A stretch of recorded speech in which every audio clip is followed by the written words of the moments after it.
We have today's live stream. We got Ryan, we got Jose, as usual. So we're going to talk about real estate investing. We're going to talk about stocks, and you know, Ryan is really experienced. He has a lot of experience. Make sure to turn on the volume if you guys have opened it up, Ryan or Rico Yeah, mute it. or Ryan. Yeah, mute the other if you have it opened up. The other window, yeah. I can Yeah, hear the Brian. window's open up. Yeah, I can hear it too. Yeah. There you go. You're good now. You're good. No, no, it's good. That's good. Sorry, that happens. But yeah, guys. As we said, as you said, we're going to have Ryan. He's going to explain to us about. No, I can still hear it. Yeah, it's all right. It happens. Just gotta click on the little mute volume thing on the. Let me. I think something's playing somewhere. Hold on. Okay. Let me see. Just gotta click on the little mute. There we go. Sorry about that. Oh, it's all good, man. It's all good. It happens. But yeah, let's just start again. But we got Ryan, we got Jose. For Ryan, he's really experienced. He has a lot of knowledge with real estate, and he's also participating in investing and things like that. So we're going to talk in detail about it. But Ryan, can you introduce yourself and tell us about your experience in real estate, about your YouTube channel, just basic introduction about what you do and things like that? Yeah. So my name's Ryan. My channel is called Ryan Giffin, and the channel is all about documenting my experience of investing. And a lot of the channel kind of got shaped around real estate because I was closing on a property, and I just rented another property. So I was documenting all that and talking about, what it takes to buy a property, how to buy properties with instant equity, why I didn't sell my other property and take $100,000 profit. I found it more lucrative just to rent the property.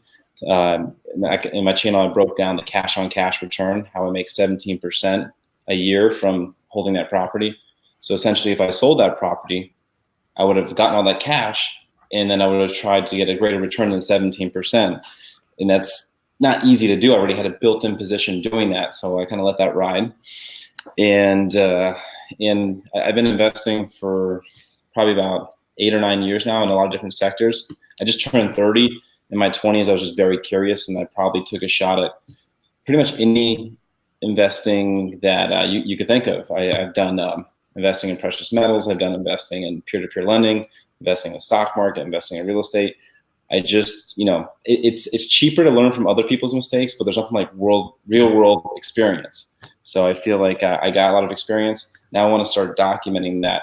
Now being, going through the ringer for 8, 9 years, and now tracking it and see if I can provide any value to other people. And so far, my channel's been up for about 4 or 5 months, and I'm pretty happy with the growth. I post at least 1 video a week. I'm trying to grow it to 2 or 3. And that's pretty much who I am and what my channel is about.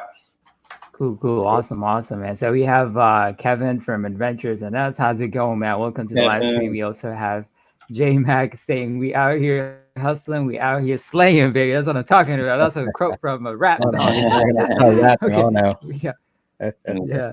So we also have Tasha. Welcome, Tasha. Thank you for joining the live stream. We really appreciate it, guys. And don't forget to give the live stream a thumbs up also. But that was a great introduction, Kevin. I mean, Ryan. So I wanted to ask you, so what sparked like the interest for you to start investing? Also we have like Mario. So how's it going, Mario? Welcome to the live stream, man. I appreciate it. Yeah, Ryan. So what sparked like the interest for you to start investing? So I went to college around 2008 in the during the financial crisis, and down here in South Florida, I live in Palm Beach, Florida. We had a very robust real estate market that popped. Houses literally dropped 50% in value. People were getting foreclosed on right and left, losing everything they had. So I, just as like a naive kid, even like my dad was doing very well during the boom. His business was doing great, and eventually everything stopped. And I kind of was a naive college kid, just asking the question, "What the heck happened?" That kind of got me thinking a lot of questions. I got into kind of a lot of macroeconomic theory, specifically. I think we talked about Keynesian economics versus Austrian economics, and I got really attracted towards the Austrian school of economics, and just pretty much understood from a fundamental basis point that saving dollars that the Federal Reserve prints every year is not going to be a good process and in a way to, have your life be, financially free in any way. So that's what really sparked my interest. Is it was kind of a fear-based drive. I didn't want what happened to everyone that I knew to happen to me. So I wanted to get educated, and that's really what sparked my interest. All right. Yeah, awesome, we know awesome. that saving the money is the same as losing money due to inflation. Huh? Yeah. Understand that. So I sought out different investments, and I learned a lot. Like I said, I've invested in everything. That got me really into investing into precious metals, and that probably wasn't the best thing to do. But right now, I got to tell you, so many people on YouTube right now. I saw like 5 videos today about the next recession, the recession, and I can't. It's crazy how like it's so in everyone's brain that and I wanted to talk about this actually tonight. I'm not that fearful about it right now. I believe, or at least we could see the markets pull back, but I think it's not likely because the biggest recessions actually come after a large boom. So like we saw a large recession happen after a large real estate market busted, and we had to pay for that. People misinvested their money, and the markets recessed. Same thing with the dot-com boom. We had a recession come after that, or even like the Great Depression. We had the Roaring 20s. I don't see any markets right now that are hyperbolic by any means, and also like even last year the S&P was a negative year, so everyone's like fearful. Oh, the sky's going to fall, but if you really look at the sky, situations when that happens, that actually happens when there's a huge bubble in the economy, and I could be missing. Where's the bubble? But for that reason, I'm not very fearful of. Isn't beyond meat the bubble? That's where it's at. What's that? yeah. It's beyond meat the bubble. That's where it's at. Yeah. Cool. So we have Jessica, which is Ryan's wife, is in the house. Thank you for joining the live stream. We appreciate it. So yeah, so that's a pretty good point. She's almost to 9,000 subscribers. So if anyone could go over there. Wow. I'll be right over her shoulder learning everything I can from her. I need a prettier face. I think that's the problem. No, yeah, you got all the tactics, techniques, whatever, Yeah, I've learned a lot, but the big thing is hustle. She's about 3 videos a week, and that girl works hard. She works hard. Yeah. Okay, so speaking of like YouTube channel, I know you have a YouTube channel, Ryan Giffin. That's his name of the YouTube channel. What inspired you to start your YouTube channel? I know your wife has like close to 10,000, so you're probably inspired by her or like by somebody else. Can you tell us about how that thing started? So the combination of watching my wife, also we spoke about. I went to school to be a high school teacher, and I think for us YouTubers, it's very helpful we're actually teaching in a way, or we're learning information and we're speaking it back. When I was going to school to become a teacher, that's the most useful way to actually teach your students. To give them a project, give a task, and have them teach it back to the class. That gives the students the highest amount of retention rate. So even if I don't make a penny in the YouTube world, I guarantee I'll walk out a better investor. I do believe I will grow this channel and get it monetized. I'm not saying that, but at the very least, I believe that'll happen. And also, I'm probably the king of YouTube right now, Graham Stephan, watching him and just disclose how much money he's making. It's like, well, let me give it a shot. What's the worst that could happen? So for those 3 reasons. Awesome. That's a great answer. So you got inspired by that. So what kind of what kind of individuals do you want to attract to your YouTube channel? Do you have a specific target for people that want to learn real estate, investing? Like what is like the main audience that you want to attract to your YouTube channel?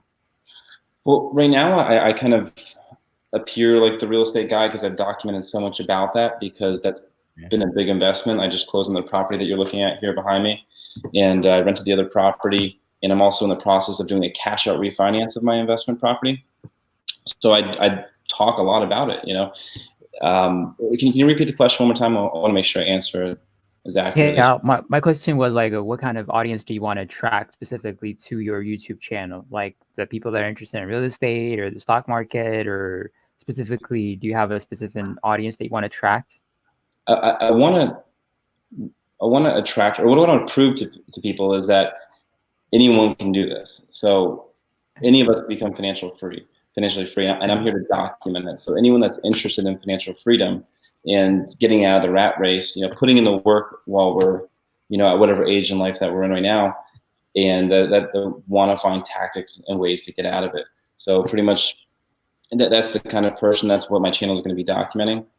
And yeah, I mean, that's All right, what I'm all cool, about. cool.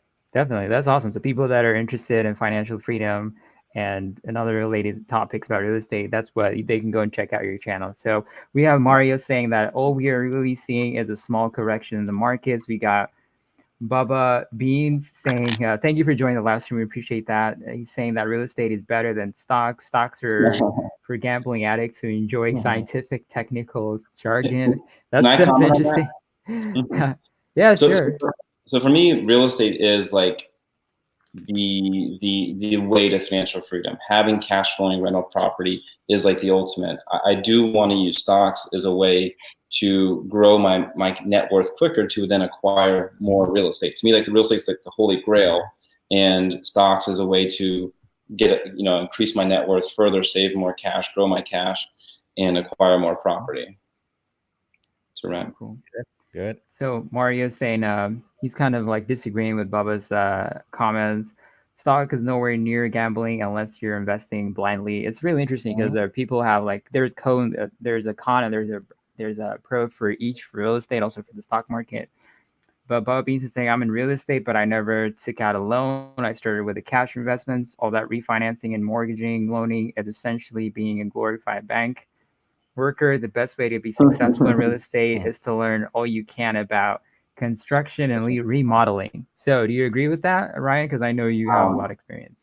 Yeah, so I think one of the best things about real estate, Bubba, is the ability to leverage, the ability to borrow money and buy an expensive asset. Let me give an example. So real estate over historical times of like 50, 75 years has gone up 3% annually a year. That's not a great return on investment, 3%. It's barely keeping up with inflation. But if I can put down $50,000 on this property here, and I can get a $400,000 house, if that $400,000 house now only appreciates by 3%, I'm making passively $12,000 a year because I was able to leverage it. But if I put down $400,000 and that only got me $12,000 a year, it's not as good as the cash on cash return. So the ability to leverage, to me, is one of the most attractive things about real estate. And also, like I said, I'm doing a cash out refinance right now. I'm capturing some of that appreciation, and I'm getting $700 a monthly cash flow over there. Now I'm going to take that cash out refinance money, tax free. When you refinance your house and you take out that money, you don't pay a penny worth of taxes, and your tenants will pay that back for you. And I'm going to acquire another cash flowing piece of real estate. And once I build that number where I'm getting all that monthly rental income, I don't have to work anymore. Awesome. Yeah. So Mario's saying, I love the fact that you can make 100K in equity with 10 to 15K investment in real estate. So you also, the thing about you is also you also invest in the stock market too. So you're you're basically investing in both of those markets. So how are you approaching investing in the stock market? What's like your main strategy, or do you have an investment ideology that you follow when you're doing that? Yeah. So you really have to break down my portfolio. So the reason I do something is because where it fits within my portfolio. So my biggest piece of my net worth is real estate currently, followed by the equity of the company that I work for. That's my second. My third is actually my retirement accounts. And that's broadly just buying the indexes. It's kind of conservative long-term money I'm not going to worry about for 30 years. That's my third biggest position in my portfolio. And currently fourth is a hedge. It's a play on precious metals. And then fifth, right now, I'm actively building out stock positions. And I look for stocks that are beaten up a little bit, that I believe can give massive short, when I say short term, 3 to 5 year returns. And we'll probably talk about Tesla a little bit later, but there are companies that I do believe in the next 3 to 5 years, you could see at least a 3 to 8, 9, 10-fold appreciation in the company. And, so right now I'm more into volatile plays. I want to see, I'm okay. I think the 3 stocks I bought last week were all down at least 35% year to date. So Tesla, AbbVie, and Home. I look for stocks that are beaten up, out of favor, and where I can find value. Yeah. Cool. Good. And you get in a lower position. So that way, when they skyrocket back up, you get, you know, all the capital appreciation. So that's good. Yeah. So look for stocks that are beaten up. Awesome. You hear that, Mario? Look at that. Mario's excited, man. He's a happy supporter. Happy supporter. So Bubba's saying, in my experience, I've learned that if you pursue profits, you'll always be limited. When you work hard every day and make smart choices and work with your hands, you'll see great success. I agree with that 100% for sure. Yeah, I agree. Hey, Ryan, who is Ben? Is that a family member? Ben Giffin? Where is he here? That's my father. What's up, Dad? Oh, okay. All right. Welcome, Dad. Welcome to the live stream. What's he saying? Oh, dude, I can't see him. He's saying Donald Trump does it by leverage his not swing a hammer. So yeah, he doesn't swing a hammer. Donald Trump. My father's been we're in South Florida here in the boating business a long time. He's a master mechanic. He's run businesses. He's not a fan. In his 50s now, he's tired of working with his hands, I think. Cool. Yeah. So we have Forlum One. What's up, everyone? How's it going, man? Welcome to the live stream. I appreciate it, man. Go check out. We have Ryan Giffin in the live stream. So he also has a YouTube channel, and he's all about financial. He's making videos about financial independence, real estate, investing, all of that. So if you haven't checked out his channel, you can go and check him out later on, or you can go and check him out right now. But so the Bubba Beans is your father, Ryan? Is that No. Ben Giffin. Oh, Ben. Okay, I didn't see that. Okay, thank you. Well, thank you, Ryan. I mean, thank you, Jason, for sharing the link to Ryan's channel. That's pretty awesome. So, thank you. Appreciate that. Yeah. So as you said, so you have one that is like for your retirement that you use. What is like the broker that you use for that specifically? Well, I actually have two different accounts. I have a 401k program with a match, with a nice 80% match of the money I put in, and that I'm very aggressive. I buy the market. And the other one I have in a Merrill Edge account, I actually made a whole video about it, and I go over the returns. If anyone read the book Money Master the Game, Ray Dalio talks about the all-weather fund. And what the all-weather fund is essentially an allocation of funds that has only lost money 4 times in 85 years, and its biggest loss was 3.95% during the market crisis of 2008, 2009. So I made a whole video about it, and actually this year, I checked it this morning, it's up 15% year to date, and it's only 5 investments into 5 different indexes. Short-term bonds, long-term bonds, buying the United States market, 7.5% into gold, 7.5% into a commodity basket. And over time, if you look at that video, if you check out my channel, I go through a thorough analysis of it. And I think it's a really good strategy for older investors that are looking for retirement, that if you're heavy in the market and the market does take a 30% downswing, you don't want to be pulling funds out of that account. So if you're looking to actually pull money out of your account, it's a good strategy to have your account hold value and likely grow, similar to the value of the S&P 500. All right, cool. So we have a question for Jonathan. Jonathan is saying, Ryan, do you like health and stocks? That is Human United EDC. Do you like those kind of stocks? The question from Jonathan. I'm not biased towards any specific sector. I'm actually John. That's actually another friend of mine, John. John, what's up, buddy? Yeah, I am buying AbbVie, which is in the healthcare business. I've bought in Johnson & Johnson. They're in the healthcare. It's just Abby, bro. Just Abby. AbbVie. So I'm newer to the stuff, but actually, PPC Ian, he has a great channel, and pretty much he's led me in the direction of some really good stocks in the past, and he's seeing major evaluation because the way that AbbVie's accountants are reporting their GAAP earnings, essentially they're accounting for something as a cash hit, but it's actually going to be a profit share with another company, and that's why the stock's been beaten up so much over the last year, and it's probably unfair. If you do an adjusted GAAP earnings, the company is at an extreme value right now. So go watch his video. He does a great job going over it, and plus they give a 4.28% dividend. Like that's sweet. The aristocrats too, dividend aristocrats. So it's safe. Yeah. So I like healthcare. As far as healthcare insurance companies, I do think all of us investing in healthcare, though, have to be a little bit careful. If something drastically changes in the next election, or and not to be like political, like Bernie Sanders becomes president, like likely that things are health insurance companies and the types of profits that these kind of companies make, it could be a risk to holding in your portfolio.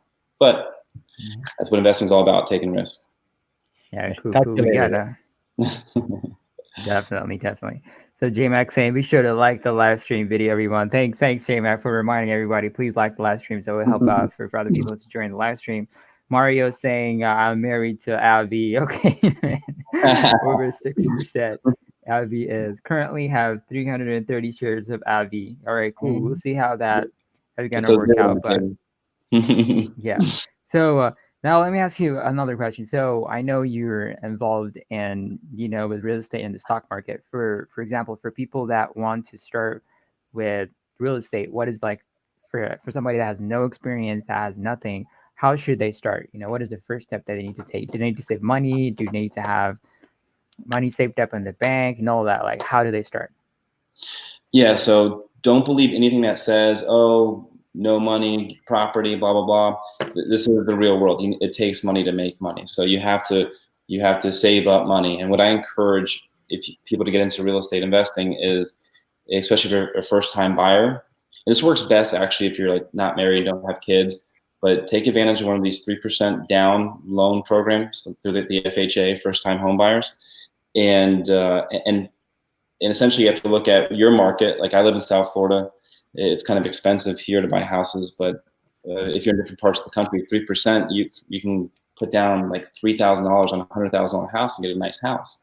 But whatever it is in your market, you want to save up enough money where 3% as a down payment gets you as many bedrooms as possible. I encourage people to house hack, rent out all those bedrooms, have them pay your mortgage for you, and pretty much live there essentially for free.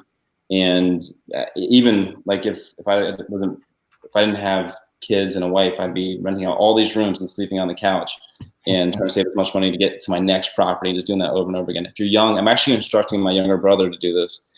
And I think it's a great opportunity. And for 3% down, you can get, for $6,000, $10,000, you can get a piece of real estate and get some bedrooms and get some renters. And that's a really good way to get started.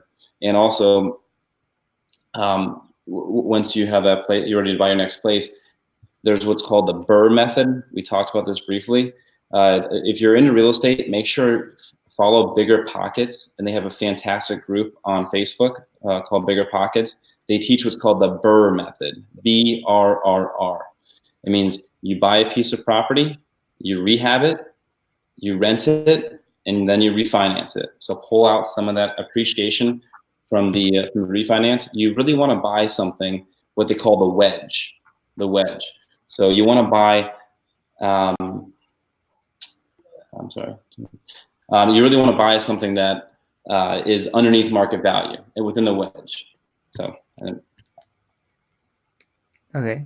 So, what was that? I felt like I was going on a little too long there.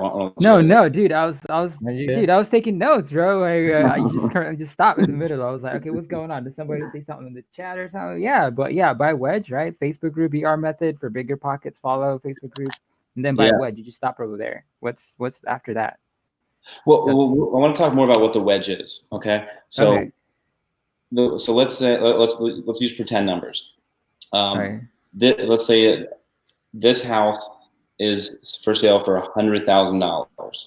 This house here, and the comps are selling at $150,000. There's a reason it's discounted less. There's something wrong with the property. So if I buy the house for $100,000, and the wedge to bring the property value up to its other comps is less than the $50,000, you get instant equity within that purchase. So in the BRRRR method, when you buy and you rebuild, you want to make sure your rebuild cost is built in equity. So later on, you cash out refinance, you can pull out that equity, and then the last R's actually repeat, and you do it again. You do it again. You do it again. Awesome.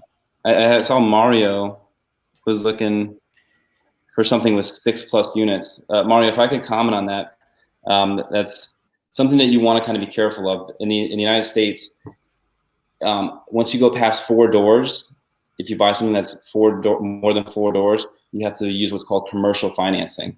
And the financing is nowhere near as good as residential. So you're talking about interest rates are double, and they're often 20-year notes with balloon payments at the end. I'm actually looking at buying a commercial warehouse right now, and the financing is not that good. And that's actually why we talked about kind of where I disagree with Grant Cardone on a lot of things, is that he's really, thinks that his investment strategy is really built into having people buy into Cardone Capital and buying these big mega deals, and you're never going to make money in a small deal. But that's not true. That's not true. You can make money on residential property. Yeah, I have a specific question about that later on. Yeah, even a small investment, like I know a lot of people, when they first get into real estate, they just purchase like a duplex or something like that, and then they'll rent the other side, and stuff like that. Just small, step towards real estate. And multi-unit is great, but there's something about single-family residential that's great too. Actually, statistically, tenants will stay in them longer. So it's good, and people want 6+ doors. But if you own 6 or 7 single-family residential homes, that's like having 6 or 7 doors, and the tenants are going to stay longer. One of the most expensive things in real estate is turnover. Turnover cost is expensive. You have to go and fix anything that's wrong with the unit, and you have to clean it up, and you have to remarket it. And I hate using real estate agents, but you might even have to use a real estate agent and share in some of the, they usually want a month's worth of rent out of you. So you want to be careful of that. Luckily, I've been in real estate for 5 years now. I've never paid a penny to a real estate agent. But. Nice. So do you recommend that? Because I know I've seen a few posts, like when I was on Instagram and things like that.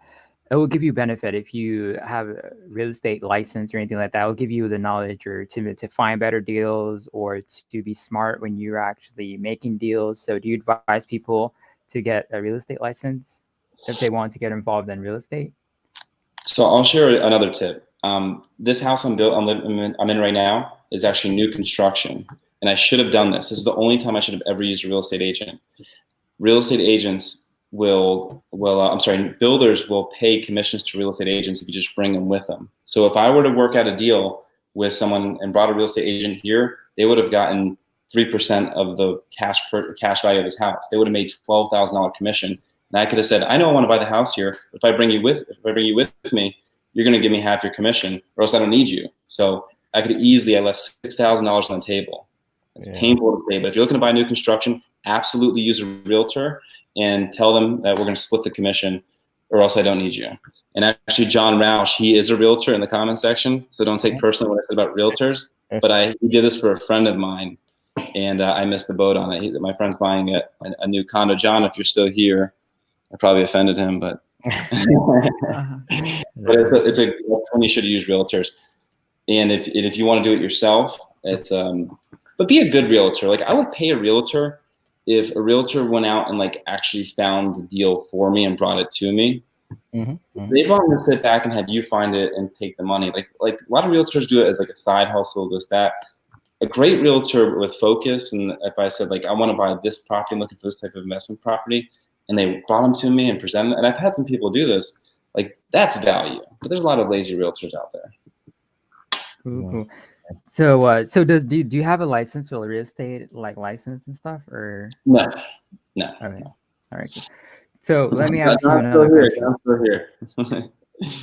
Oh, okay. Yeah, Jonathan. Yeah, I can see him. Jonathan is laughing out loud. So that's cool.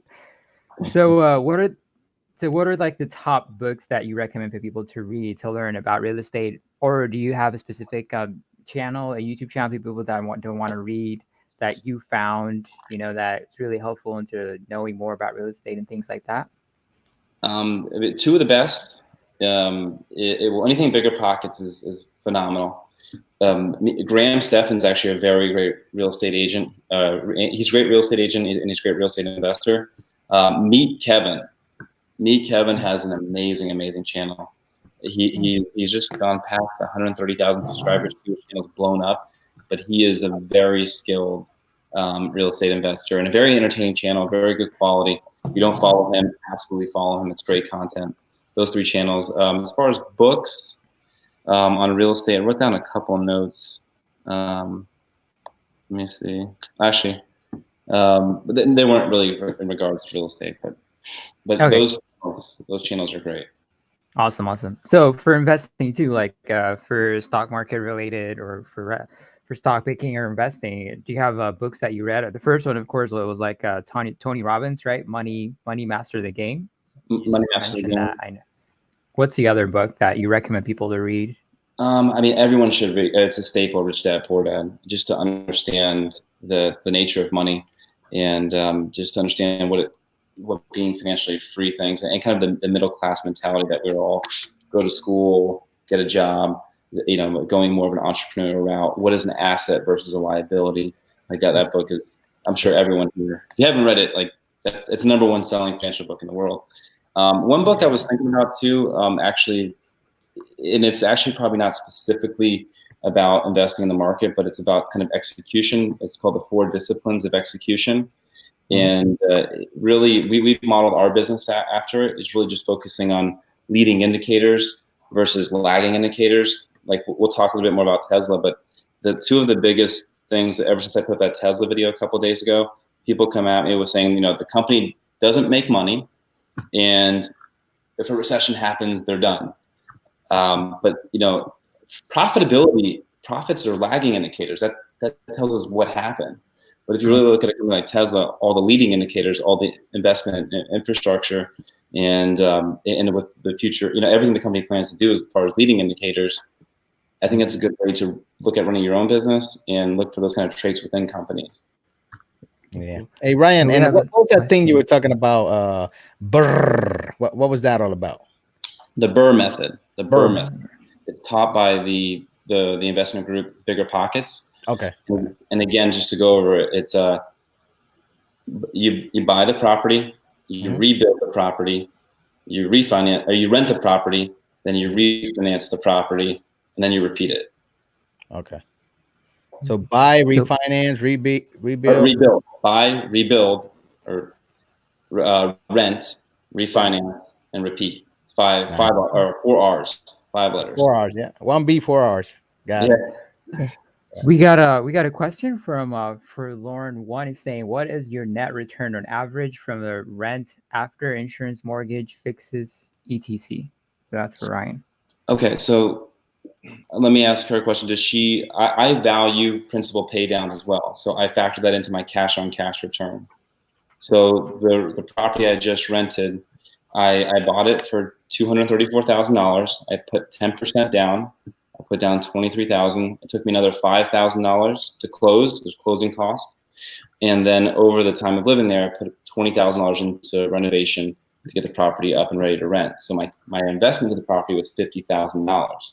Now my current cost on the property is $1,595. That includes taxes, insurance, principal, and interest. And I get $2,400 in monthly rent for the property. So I have a $700 monthly cash flow. And then when I add in principal pay down, it's under $330 a month. So that brings my monthly income to $1,000. So I make $12,000 a year on cash return. So with an investment of $50,000, I get $12,000 back.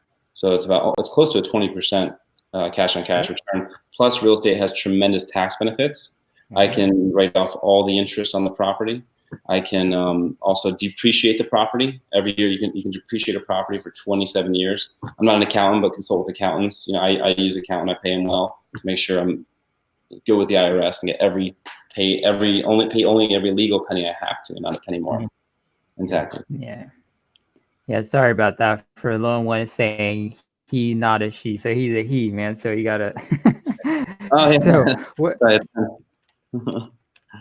Yeah. So I know you're talking about like Grant Cardone and things like that. What don't you don't like about the business model of like Grant Cardone specifically, especially with the Cardone Capital and the returns that he's promising 6% and things like that? What specifically is wrong with his?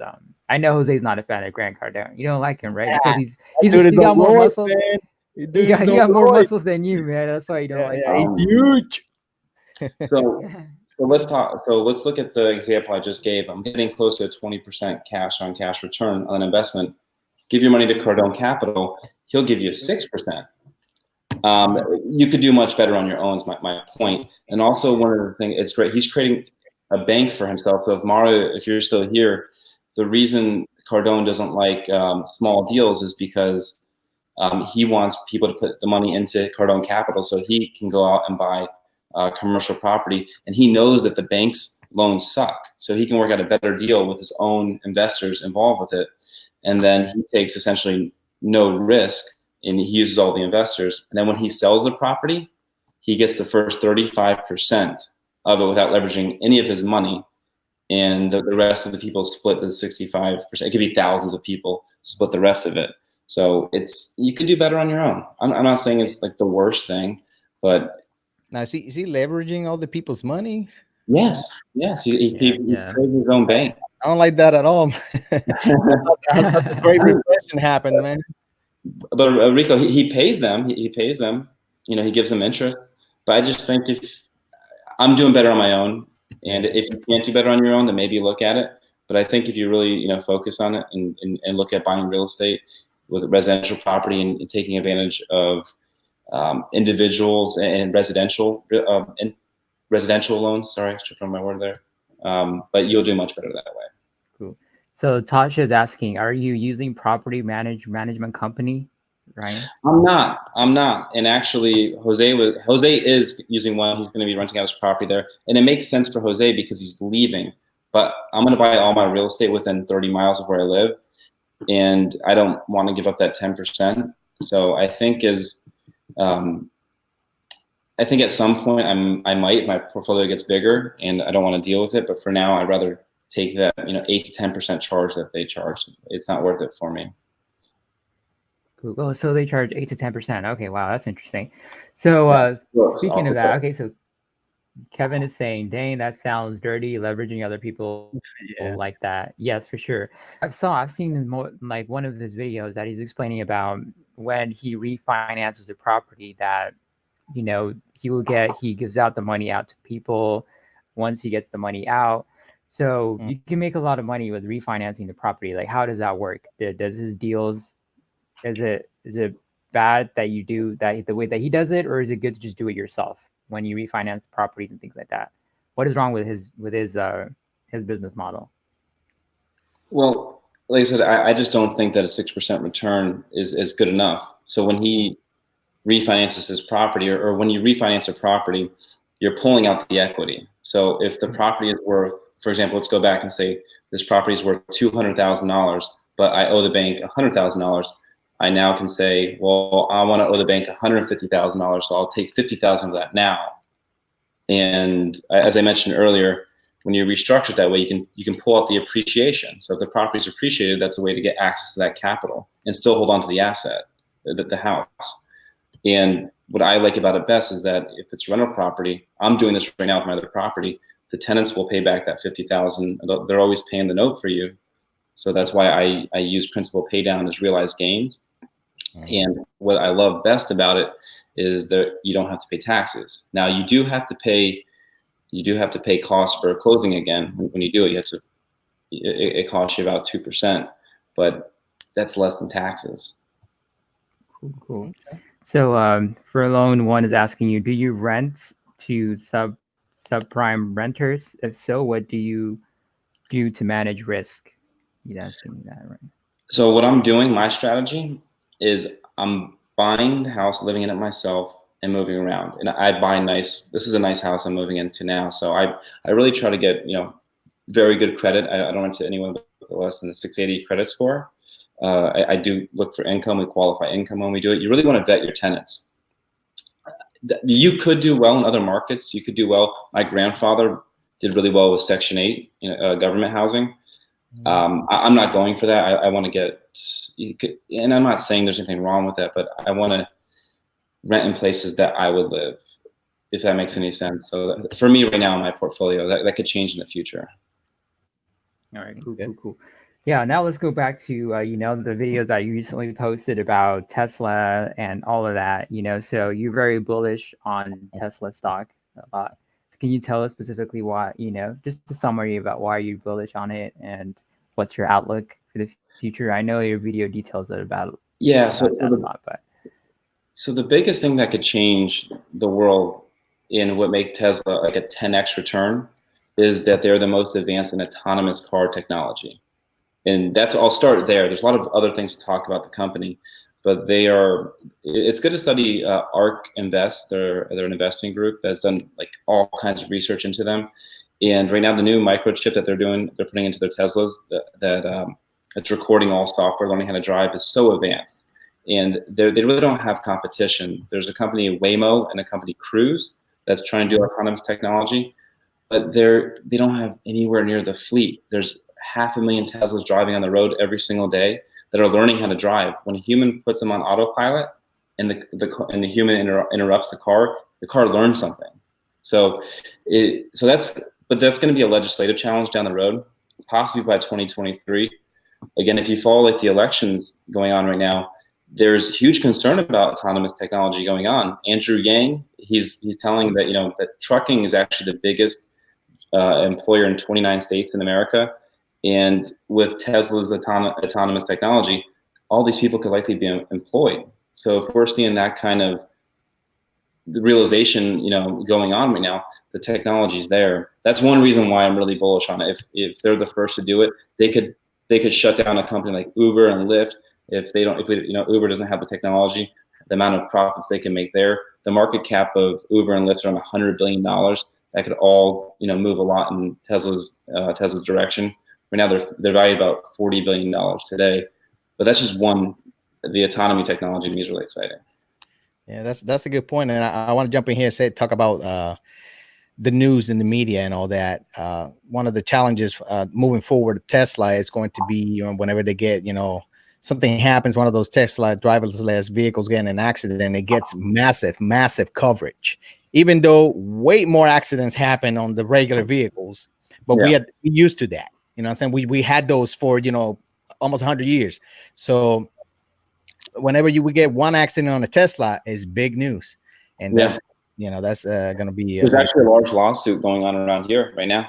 Someone's claiming the autopilot, but right now, the autopilot's telling you like pay attention to the car. But Elon, the CEO Elon Musk, I'm sure everyone knows him. He's predicting they'll have full autonomy ability by the end of this year. Cool. But they don't have it now, and also it's the reason why he believes they can grow their gross profit. So one of the biggest things with Tesla is that they burn a lot of money. They don't make profit in most quarters, and they operate around a 19% gross profit margin.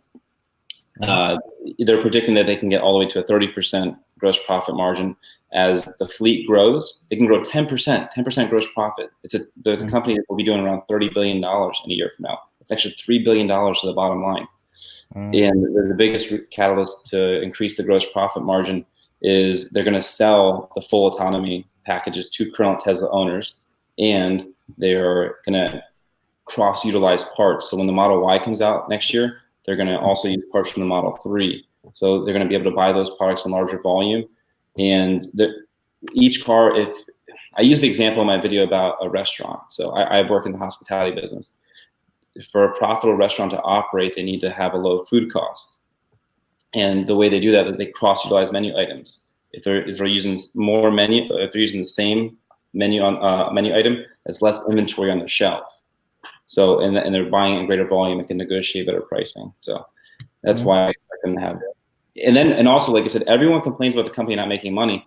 What happens once they do start making money? All these people now are going to rush into the stock, and they're likely also, if they become profitable, they will get added to the S&P 500, which would bring in huge amounts of appreciation to the stock. Cool. Absolutely.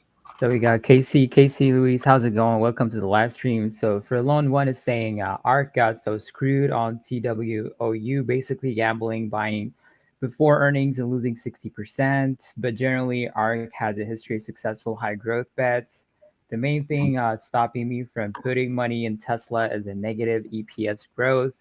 If the most recent quarter, Tesla was able to better its EPS growth year over year, even if it still was negative, that would have been better, but they missed by a long shot. Yes. Why? Yeah, they missed by a lot. That was really kind of shocking too. Mario's saying Tesla is taking over LA. I'm planning to buy one. Yeah, hell yeah, Mario. That's what I'm talking about. Yeah. I'm going to buy the Model Y next year when it comes out. Yeah, Tasha's saying on the channel. he has a video about He has a video about credit card churning. Okay, Casey, I'm not sure what that was, but Ben Giffin, I think that's his dad, right? That's what I'm talking about. Welcome. Oh, but no, Planes. the credit card churning. Do you guys credit card churn at all? No, but Tasha I don't has a have any video credit about cards. it. No, no. Credit card churning is a passion of mine. I like to travel. So for a long time, I thought, you had to pay for flights, but it turns out you don't actually have to pay for flights or hotel rooms. It's silly to do it. If you literally sign up for a credit card and meet their minimum spend requirements, they will usually give you about 3 flights at least, and probably enough points for a hotel room stay or 2. So me and my wife strategically, one of us every 3 months applies for a card with good sign up bonuses, and we travel for free. And I only spend money on credit cards too. I take advantage of the cash rewards, and also I use Bank of America. Bank of America has a program that if you leave over $20,000 in an account with them, it also could be the Merrill Edge IRA, that they will give you 25% on top of your cash rewards. So if I have $100 in cash rewards, they'll throw me another 25 bucks. And I made a video last year in 2018, I made over $6,000 in credit card churning.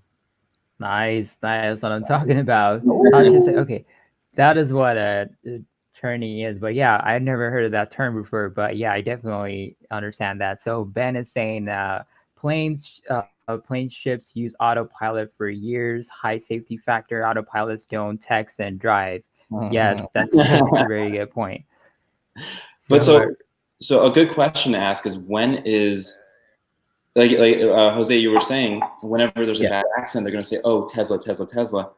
Elon calls it the March of the Nines, that they're going to have to prove that autopilot technology is 99.999% more effective than human, and that could be troublesome to do. And also, if you look at companies like GM or Ford that have been around the country for a long time and have probably influenced bureaucrats, they could slow down the legislative process too. I think the Ford CEOs met with every United States president ever, so they have influence.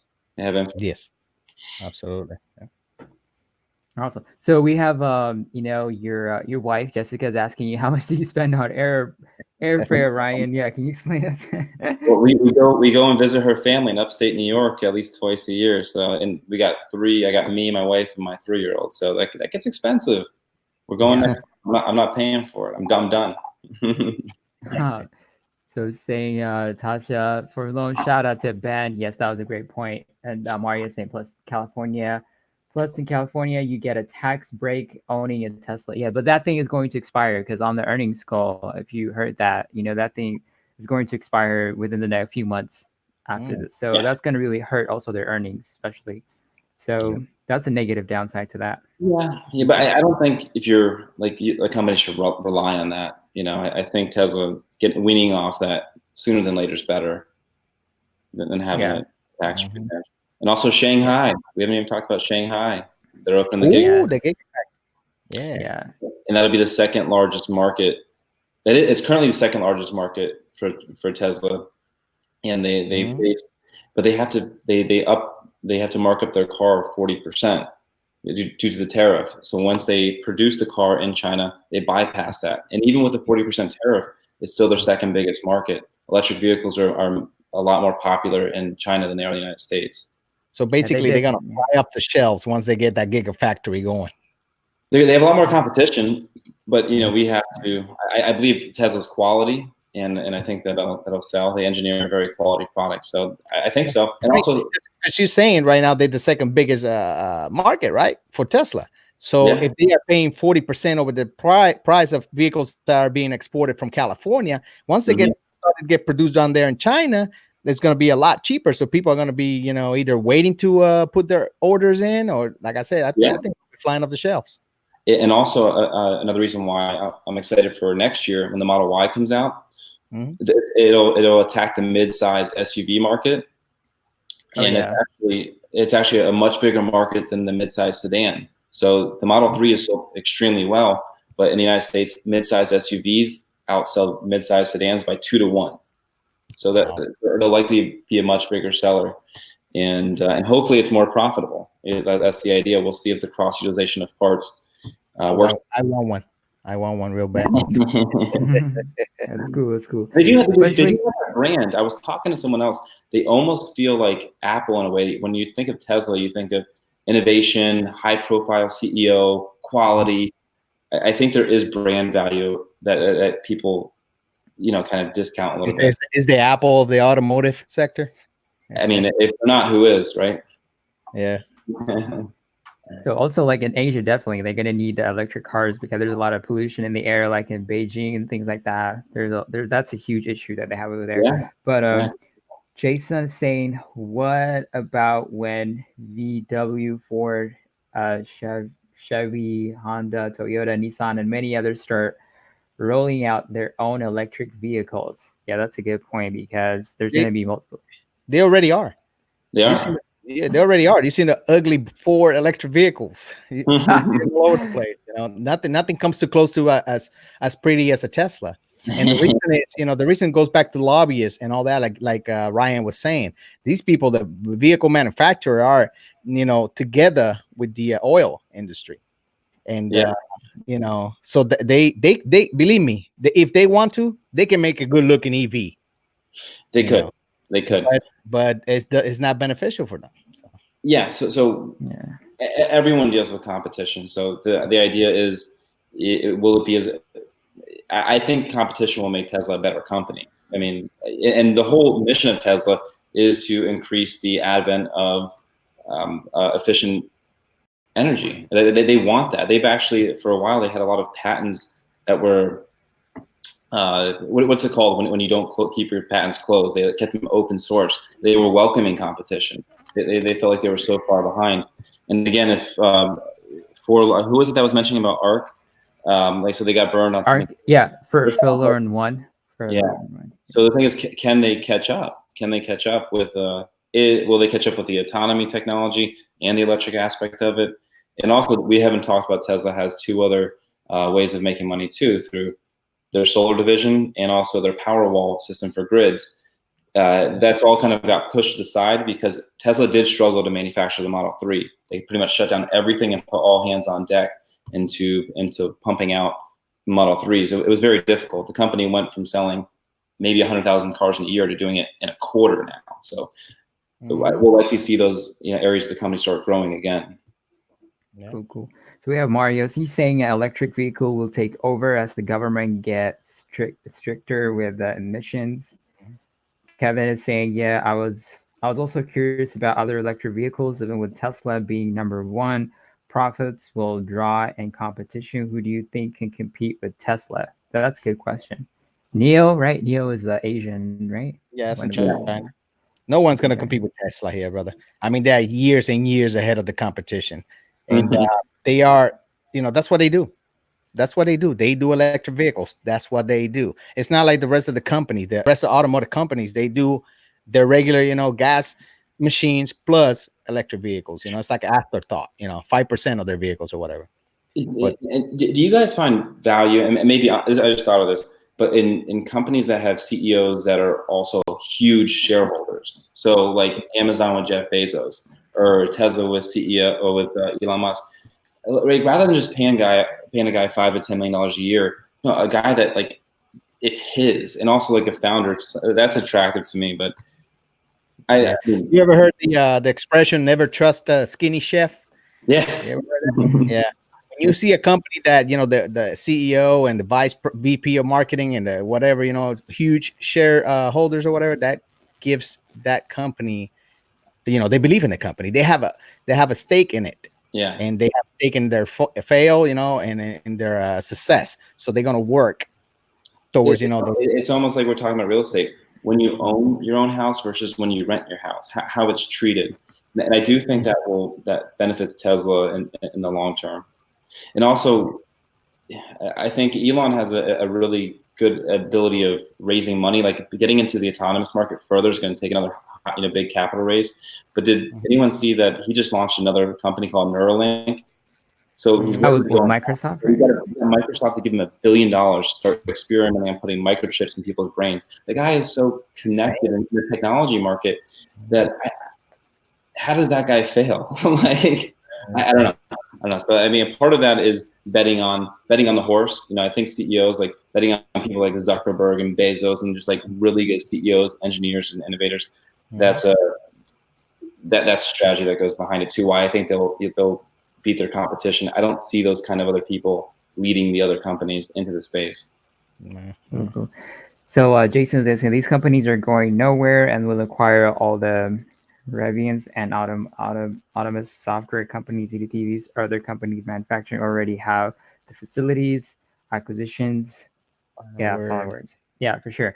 But so I know you started investing in Tesla and other companies, sir. Is this like are you starting a position? Are you slowly going to build your position up, or do you just bought all of, you just put all the money in those stocks that you bought on your Robinhood account?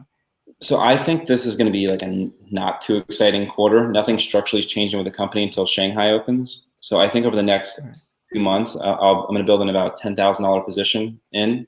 Right. And like I said, the holy grail is to get more real estate. So I think easily in a few years that Tesla will be around $150 billion market cap. So I see my 10,000 position growing to about 30,000. I'll likely sell at those numbers and be buying another property.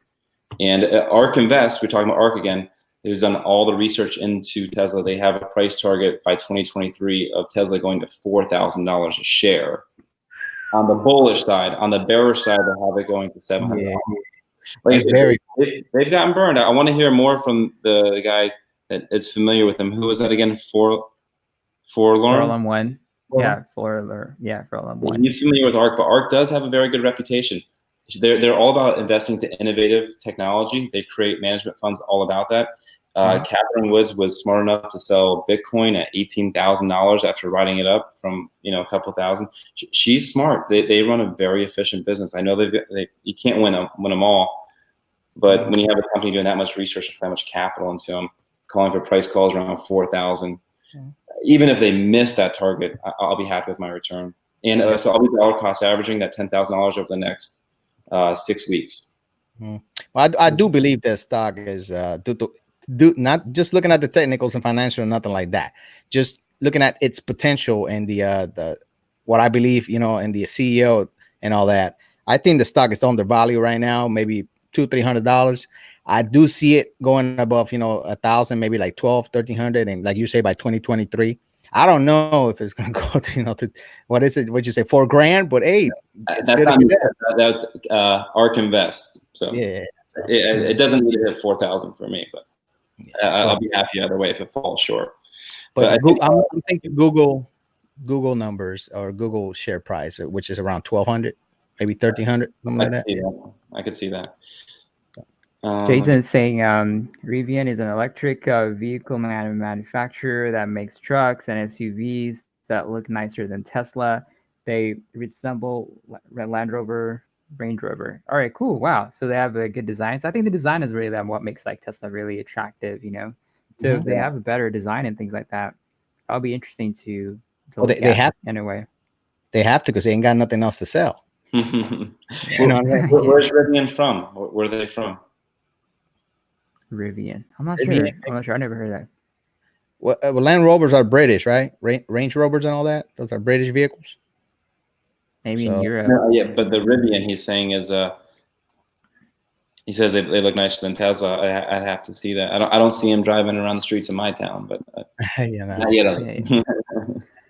How about your other position? For example, you have Home. You got Baba. You got, what was the other company that you have?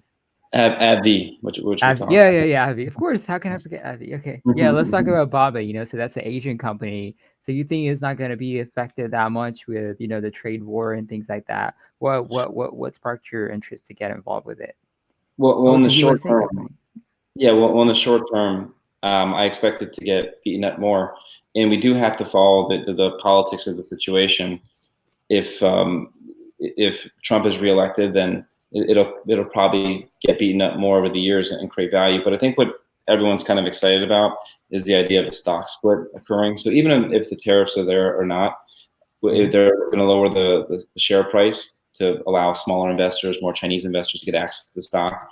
That'll likely benefit shareholders. And I believe that's happening in 2021. Is that or next year, June? Next year. So I want to June 15 next year. So I'm going to be buying whenever I follow Donald Trump on Twitter. Whenever he says something about China, like bad about the tariff, I follow Baba, and I'll go buy more whenever it goes down. So I bought a bunch around 155 this past week. And guys, I've been wanting to buy stocks for a while, but like I said, I had to close on the property, and now I'm finally getting in. I know Baba went down during the last kind of trade hit, like 140 was it? It was painful to sit on the sidelines and watch like these stocks get beaten up. Tesla went to 177, and I couldn't do anything. So I missed out on some good gains there. But Baba, I want to be a part of the stock hit, or sorry, the stock split.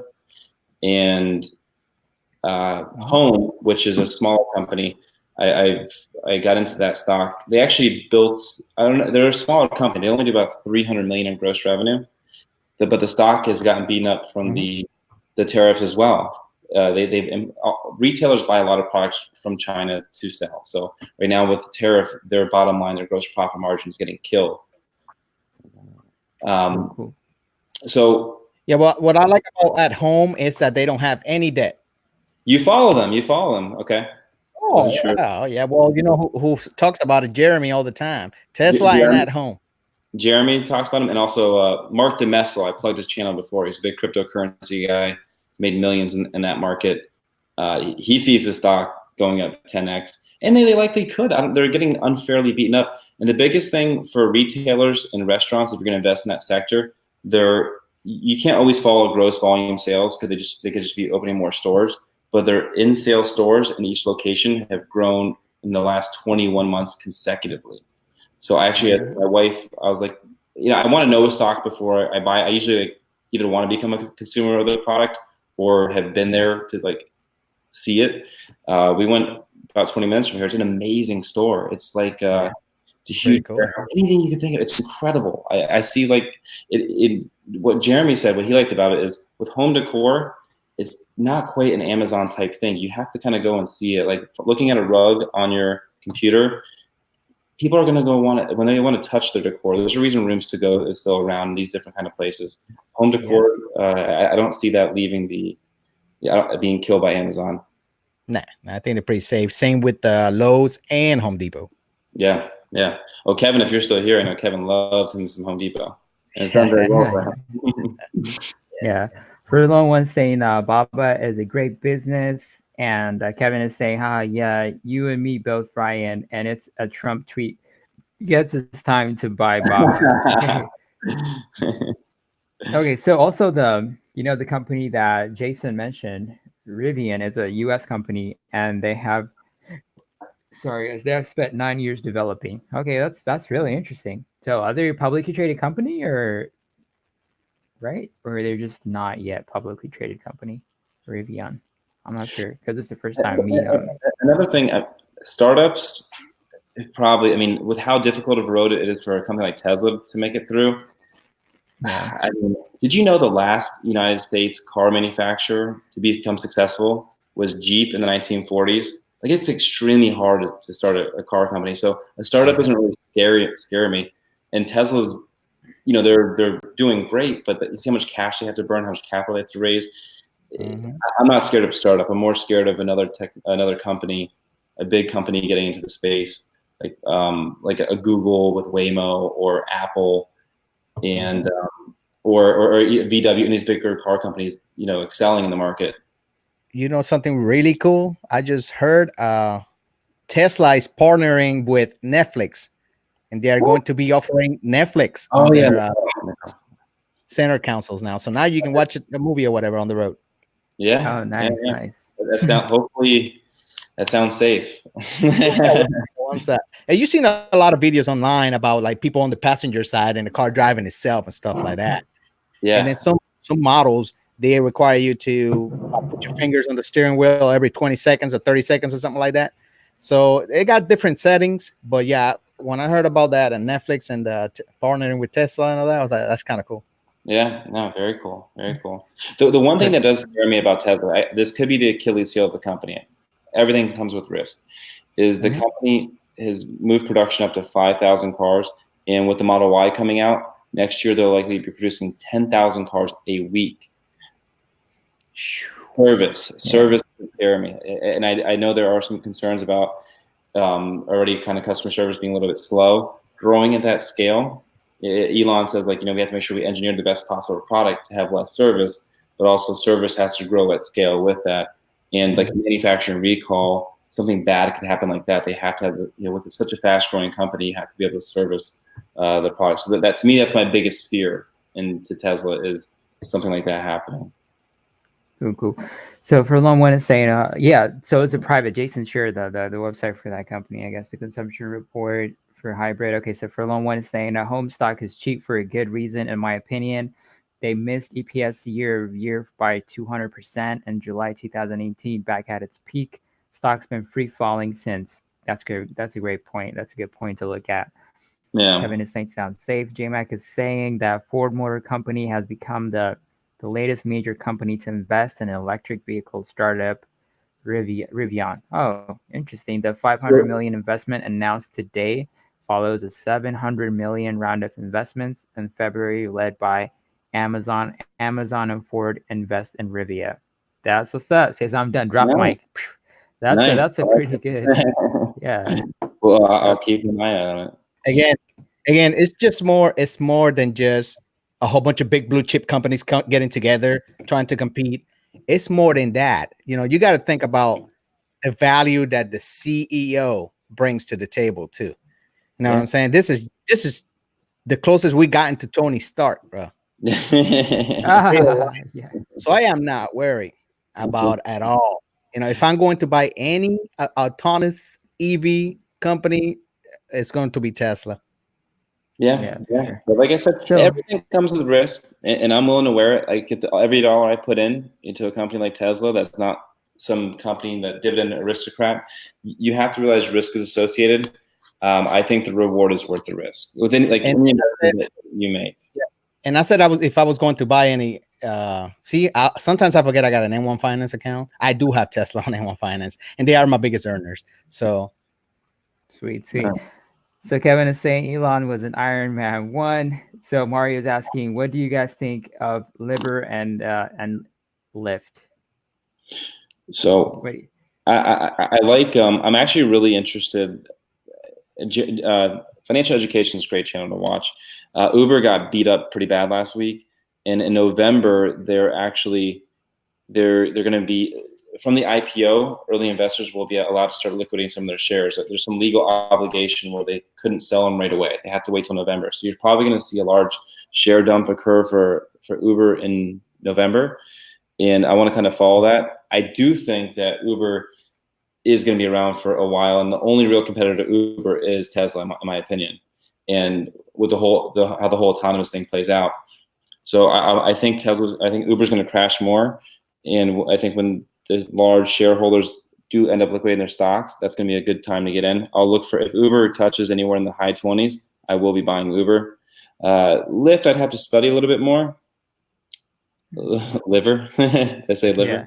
It's interesting because, the Uber reported earnings and Lyft reported earnings, the stock actually gapped up for Lyft compared to Uber, which actually went down, which is kind of, even though, they both lost money altogether, but their estimated, losses were not that actually, that high compared to Lyft, compared to Uber. But so for Lone One is saying, I say the most important thing to look for in stocks is EPS growth. I remember this was emphasized by Peter Lynch and Benjamin Graham.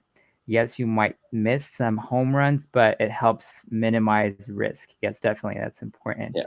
Mario Daniel has said liver. No, I said Lyft. What the heck? Okay. If I said liver, okay. It's a liver and Uber. All right, liver and Uber. Maybe they should combine companies. Yeah. Luber or whatever. Yeah. If I could, that's a really good the Benjamin Graham quote there. I think it's absolutely right. But if you look at my portfolio, again, my positions, my stock, I am looking for home runs.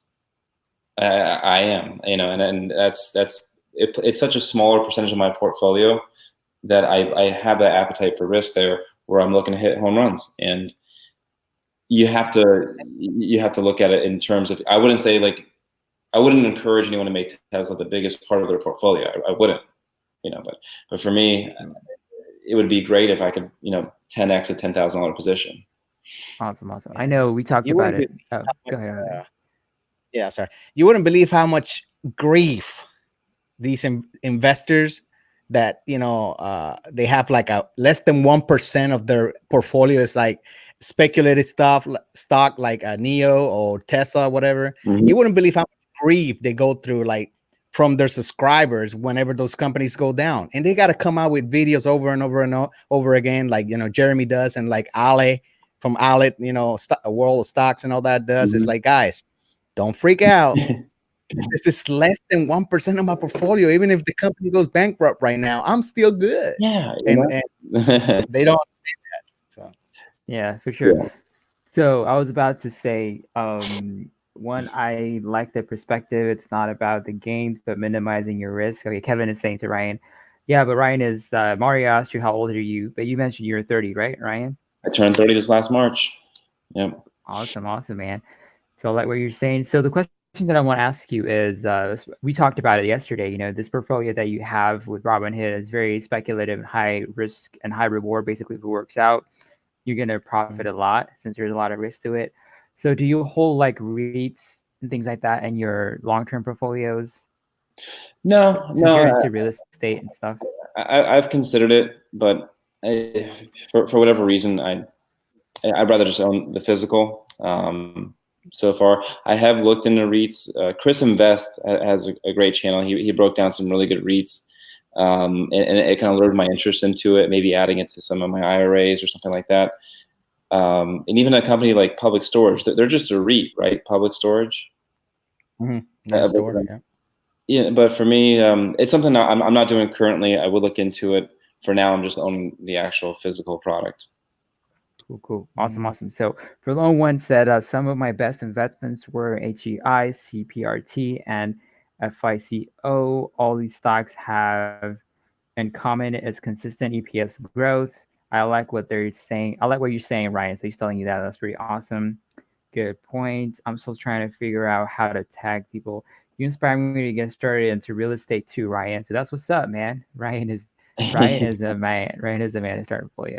So are you going to expand like are you going to keep funding your account? Of course, you're going to start your Tesla position is going to be at $10,000, right? That's your end goal. But you start investing. So what's my end goal? Is that what we said?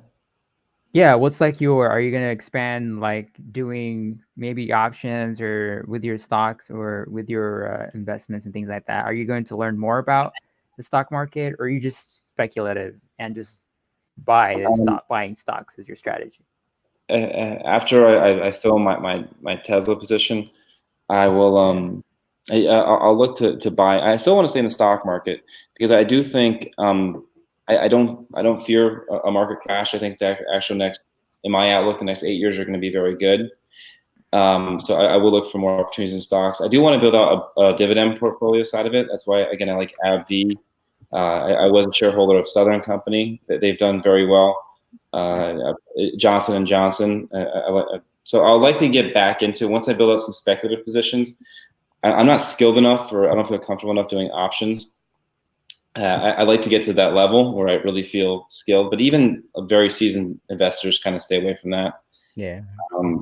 But yeah, does anyone else, like, what is the big fear of the recession? Like, I feel like what we got hit by with in 2008, 2009, like it was such like putting your hand on the stove and it burned really bad. And I feel like we still feel that. Like, you guys, does anyone else here in the comments or Daniel or Jose, do you guys fear a coming recession? Do you see one? No, here's what I see, man. I see the Fed cut down some rates, right? Well, quarter point. People were not happy, so we had a little sell off, but we're still climbing. And whenever they see another slowdown, they're gonna cut probably another quarter point. So I just see the market going up. Recession will come eventually, because it's been 11 years, so it's got to come eventually. I'm thinking sometime next year. And when you say What do you mean? Do you mean 2008, 2009, or? No, next year is going to be 2020. But I'm saying, do you see something similar to what we had in 2008, 2009? Yeah, well, we're talking about, damn, that back then was what, 40% drop? Yeah. Yeah, it was rough, man.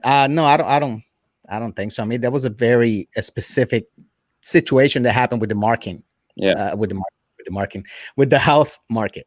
Yeah. You know what I'm saying? Very specific. And then before that, it was a tech bubble. So these are very, very specific situations that the economy was in. Unless something like that happens again, like what kind of bubble is going to burst now? That's going to send them spiraling 40-50% down. And that's why I don't fear anything big in the short term, because I don't see a bubble. You know, I think stocks, if you take a look, yeah, we've been in a bull market for 11 years, but the annualized return year over year has been 9%.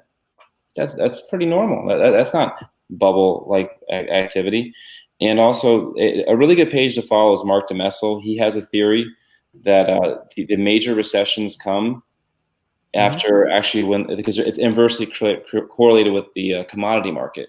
So when commodities are too cheap for too long, that if they become mispriced, the market then has to overpay people to go grab those commodities. So whether it's farming, that, and that capital then leaves the equity markets and rushes out.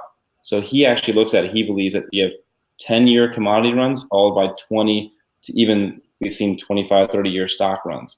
So post World War II, the market ran pretty much until the 70s, from 1945 to the mid 70s, and it slowed down with the stagflation. And the whole decade of the 70s was not great for stocks, but from 45 to 70 was great. But commodities soared in the 70s. And then when you picked up the 80s to 2000, you had stocks run for another 20 years, essentially. And that ended with the dot-com boom. And then from 2000 2010, you had commodities soar for 10 years. So that's something to look at historically. We may have 20-year stock cycles followed by 10-year commodity cycles. And if you look at it, there's a lot of truth to it. So for that reason, I don't fear a coming recession. So I'll be in the market a lot to answer your question for the next coming years.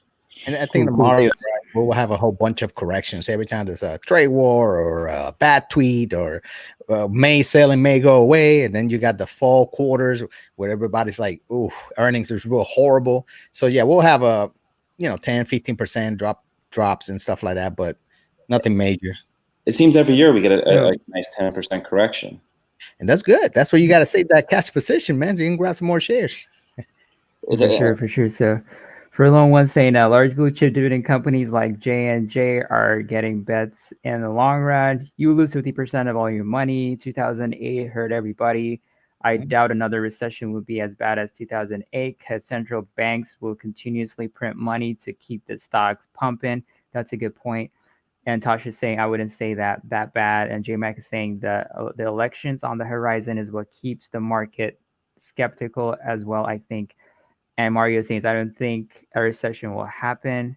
J-Max saying the U.S. economy is strong nonetheless.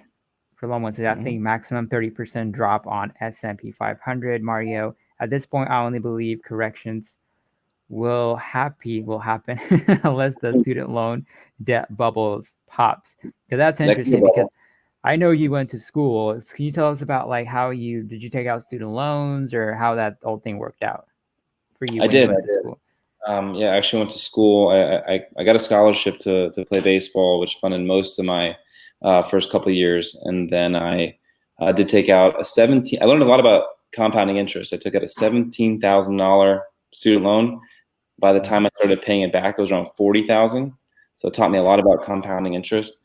And I got it down to like a few thousand right now. So it's pretty much gone. But I did go to school, and as I mentioned, to become a teacher. And pretty much the student debt's about gone. And we'll see. Like I said, that could be the bubble. So if there is a bubble that's going to pop and push the market into another direction, it could be student loan debt. But I'd have to study that further, to be honest. But that's a good indicator to look at. That's a good point, Mario. We have Shane. How's it going, Matt? Welcome to the live stream. For Lone One saying, profitable software companies are trying to ridiculous valuations. J-Mac is saying global companies are taking a beating. U.S. companies are fine. Yes, the global companies are kind of like struggling, especially the Chinese ones, because of the trade war and things like that. Yeah. Rap God, yeah, share God. Okay, Shane, I'll be dropping my album in 2020. The only bubble possible to pop would be the student loan debt. Yes. Tasha's saying, I agree with Mario on student loans. Yes, definitely. There's a Yeah, huge bubble scary. That's concerning scary right that. now, especially the national debt is what, 23 trillion, something like that. Yeah. Yeah. And right now we are bringing every year we're adding a trillion to it because we only bring in 22 trillion in from taxes. So yeah, it's not looking good. But yeah, who that's hurting is essentially it's inflation, and what it tells us when the government can't pay their bills, they're printing excess money, and it's the inflation tax. So it's just a bigger reason to get at a dollar. So it's just going to further widen the gap between the rich and the poor. The people that don't put their money into assets, you have their wealth destroyed every year, and the wealthy people move it into stocks, real estate, whatever outperforms inflation. Cool. Mario's saying that student loans and the U.S. government needs to focus on paying off the country's debt.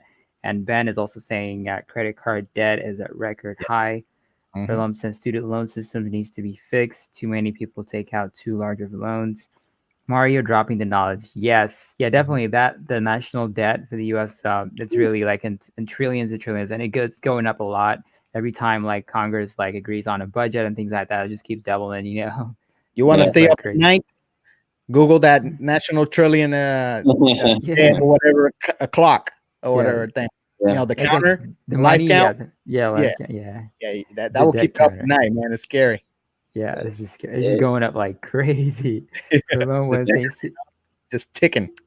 yeah, If I can add one other thing that going back to leveraging real estate and just the idea of inflation and debt, a strategy, again, a reason why to get a mortgage is because mortgages are very cheap. The interest rate's about 3.625. I got this house at 3.625%. Inflation could be as high as 3% a lot of years. So inflation over time is actually going to pay down the value of this house more than anything. So being able to borrow money at such a cheap rate and acquire an asset, I mentioned that in the video I did with Kevin, if he's still here, just about the total value I'll pay, why you don't want to do a 15-year fixed rate mortgage. It's more beneficial to do a 30-year fixed rate because adjusted inflation numbers, I would have saved like $80,000. Wow. And as long as the government keeps on printing money and we believe in an inflationary type system, that I think it's a strategy worth looking at. So I wouldn't rush to pay off your properties. I have no intention of paying off any of my properties. Yeah, that was a great point that you just made, because inflation is going up but your interest rate is kind of fixed. So eventually, while the value of money is going down, you'll be able to get a great return to pay off your loans. I mean, your mortgage payments. The loan says, no 17, 18-year-olds should be taking out six figures to go out of a state to major in liberal arts. Our debt need to GDP ratio is fine. Japan, on the other hand, is another system story. I actually saw a video about this the liberal arts, like in the north. They're kind of closing down a lot of them. There's huge universities, that offer these degrees because not a lot of students are actually joining those programs, and they usually charge $30,000 to $40,000. But they cut that, even when they cut it down, like by half, offering scholarships and things like that. Students are not still coming in to join, so they're forced to actually close down or you know can join together with other colleges, other universities, instead of just losing money by themselves. So I saw a video about that. That was really interesting. Wow. Yeah. Yeah, I mean, if you look at it too, there's the whole concept of college. Like, actually, colleges are actually big donors to presidential campaigns. They want to make sure they keep these government guarantee loans coming to push up the cost of education. If we didn't have government guarantee loans, less people that could just borrow money to go. It's kind of what happened in the housing market. They were allowing anyone to get a mortgage. Well, anyone can now afford to go to college. You have skyrocketing price, and the value of that degree is falling. And again, you're going to people with these liberal arts degrees that when they go to the marketplace to pay down a six-figure loan, it doesn't make mathematical sense. They're not letting the market work. Yeah.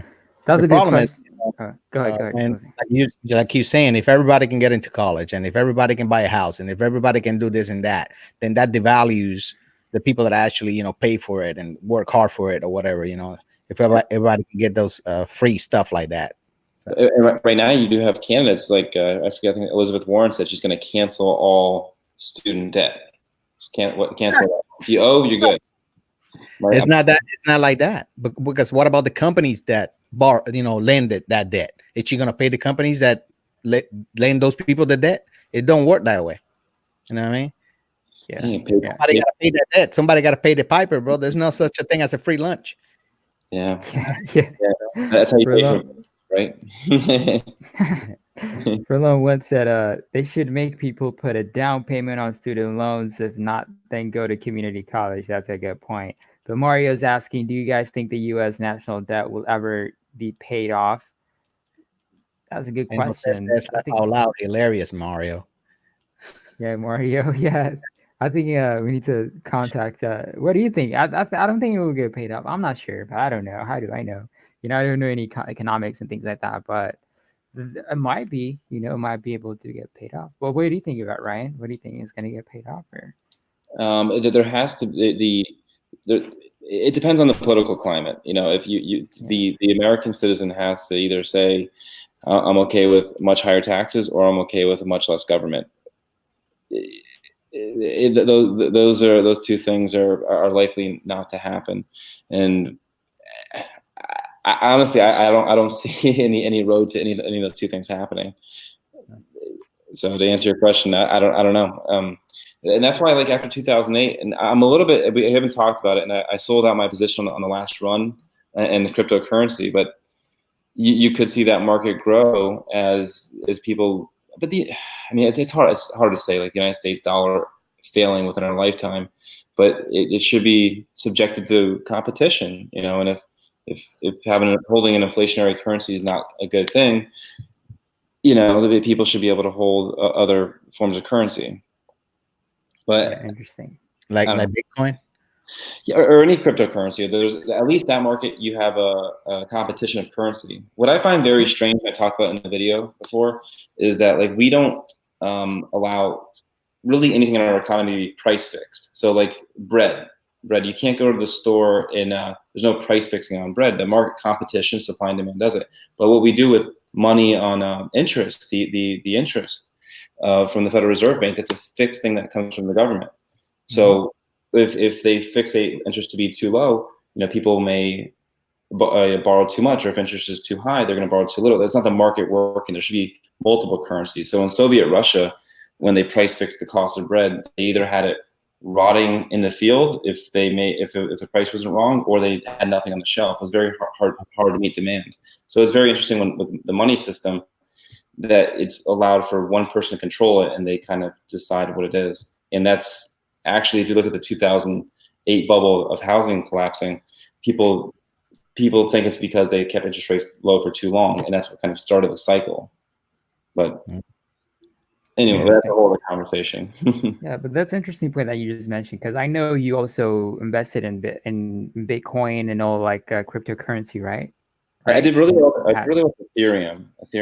I made some money with, and I'm not gonna lie, I got a little greedy, and something we all should learn from investing. When the market just went parabolic, and when Bitcoin just it never slowed down. It went all the way from pretty much, when I was buying it, from like 1,200 to 18,000. You didn't know when it was going to stop.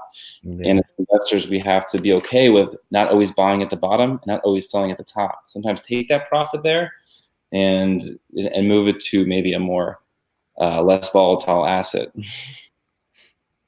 Mm-hmm. Cool. So what do you think about, like, Facebook, about, their currency, their cryptocurrency and things like that? Have you looked into investing into your Facebook? Because it's kind of related to Tesla, because it's more of a kind of a growth. They're doing a lot of futuristic things when related to the future. So what do you think about that? Yeah, Facebook. I'll definitely be adding Facebook to. And actually, I saw the price crash down. It was over $200 a share. I think it's trading somewhere in the 180 range now. I think Facebook will be around for a long time. They're also making a lot of cash. Kevin actually did a great video on on why you should be a Facebook shareholder. Yeah, he loves Facebook. Yeah, they're very popular. Instagram's only growing, and it will find more ways to be popular. Yeah, I absolutely and looking to add Facebook to the portfolio. Mhm. Cool. Yeah, definitely. Yeah, Kevin actually made a video. He actually got in at a very good price, when it dipped very well in December.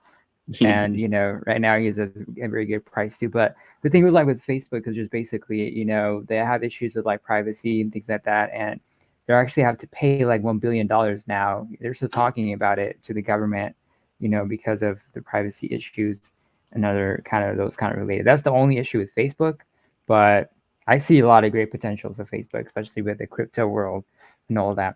So Yeah. what other companies are you watching right now besides like the four stocks that you were holding that you're interested in investing in the future? That you're waiting for the opportunity, because I know you buy stocks that kind of sold off a little bit, that are in the downside, so you can have a good entry opportunities. So what are the stocks are you looking at right now that are on your watch list, but you So want to actually, buy? I do want to get back into cryptocurrency, but I do think that Bitcoin at $13,000 a coin right now, I think the market will stay sideways for a year, and all these people that are, just perma bulls need to fade out to create better opportunity to buy back in. I can't say I'm looking like every single thing. I said Uber's on my radar too. If Uber can fall further into the high 20 range, I do look for home run type stocks. Like I'm not looking. I do want to build out some dividend positions, but I said I see cryptocurrency again as disruptive technology. I mentioned ARK before. I'll likely buy one of their ETFs. Like I said, they only invest in disruptive technology. So whether it's energy storage, transportation, cryptocurrency, they're also big in genomics, DNA sequencing. That'll likely be added. So kind of more futuristic type things. Along with, I will be adding some dividend positions as well along the way. But right now, I guess I'm rather focused. Like I said, I've done a lot of research on Tesla. I want to feel very comfortable about that. Every time I buy a share, I want to feel comfortable. So I don't want to be spread too thin and just buying things here or there.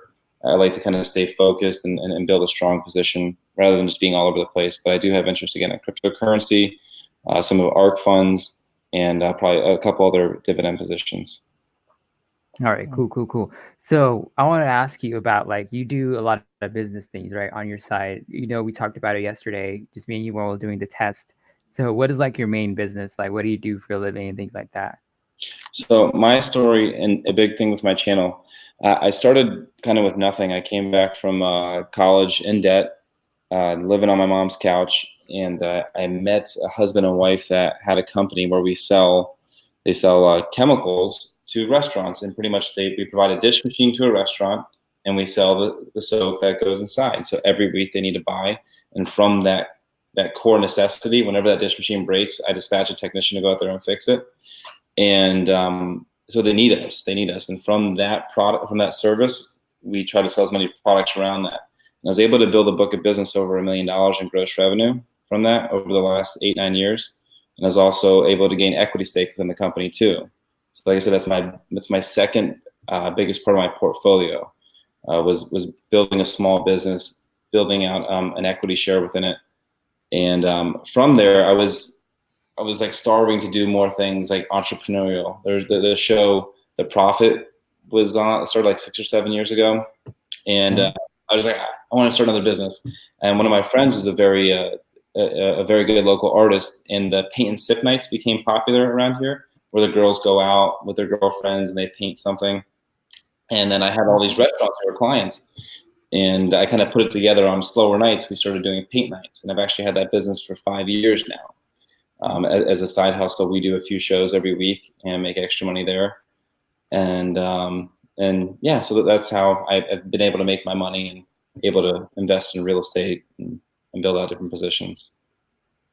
Yeah. Awesome. Yeah, because if you guys haven't checked out his latest video, he actually shows you a painting that he did with Tesla going to the moon. Yeah. The Tesla car. When he shot the Roadster. And actually, we'll see if SpaceX will ever become a public company. Yeah. Yes, please.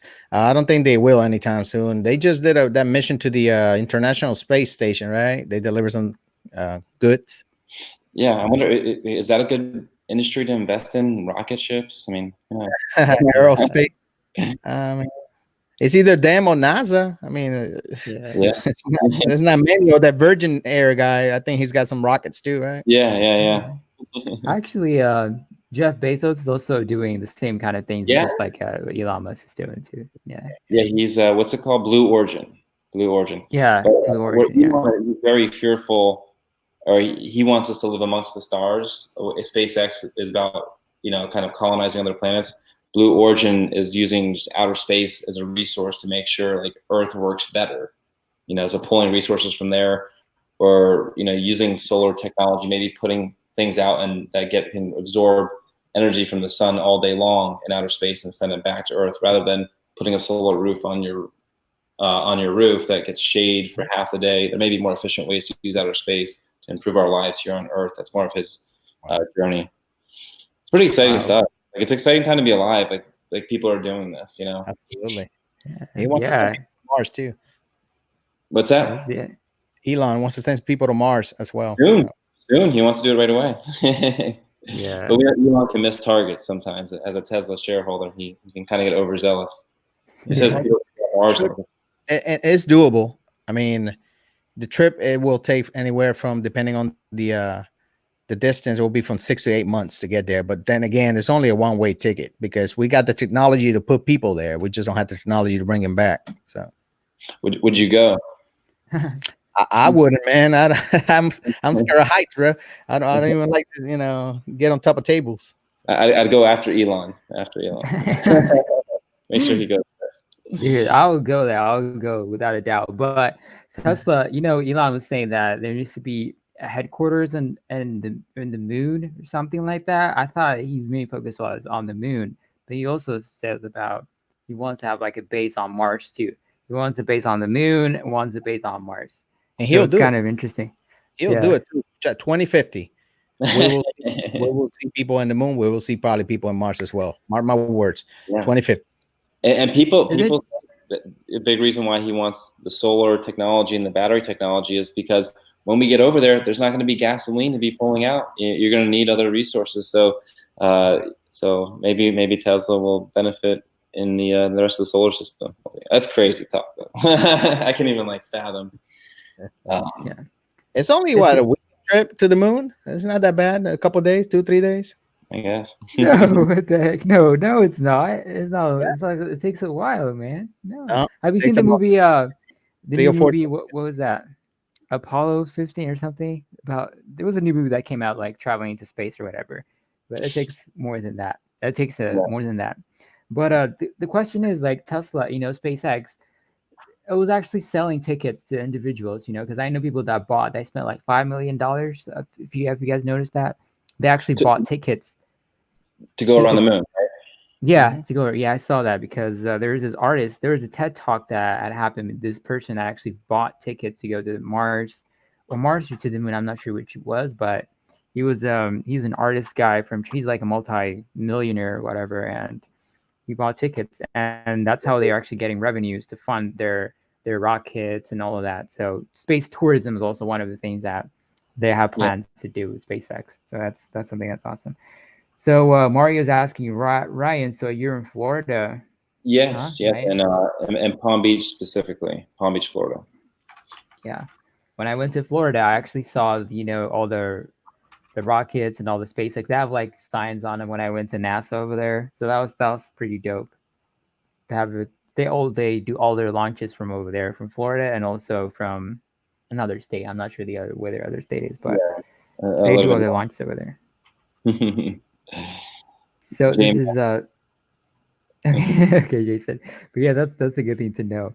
So what is like your ideology? For example, when let's say like you start investing, let's say Tesla stock drops like drastically, do you have any strategies to manage your risk on your Robinhood portfolios? Like, let's say the stock drops or a recession happens, are you just going to add to your position, or are you going to cut your losses? What's like your risk management or related to your portfolio in Robinhood? What is that? Yeah. Or so the question is like, when would you throw in the towel on Tesla? Yeah, when are you gonna what's like your risk management plan? If something goes wrong, do you have a plan set up? Or Yeah, I mean, right now, like I said, the disciplines of execution. I mean, if I don't see a grow, the company moving closer to growing the gross profit margin, or if I don't see the technology, the autonomous technology actually improving, then I would say, no, these.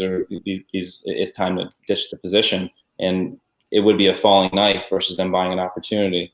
And like I said, at this point, I believe those things are not going to happen. So right now, in the short term, as long as the company's investing in building gigafactories in China and coming out with new model cars and improving autonomous technology, those are all buy signals for me.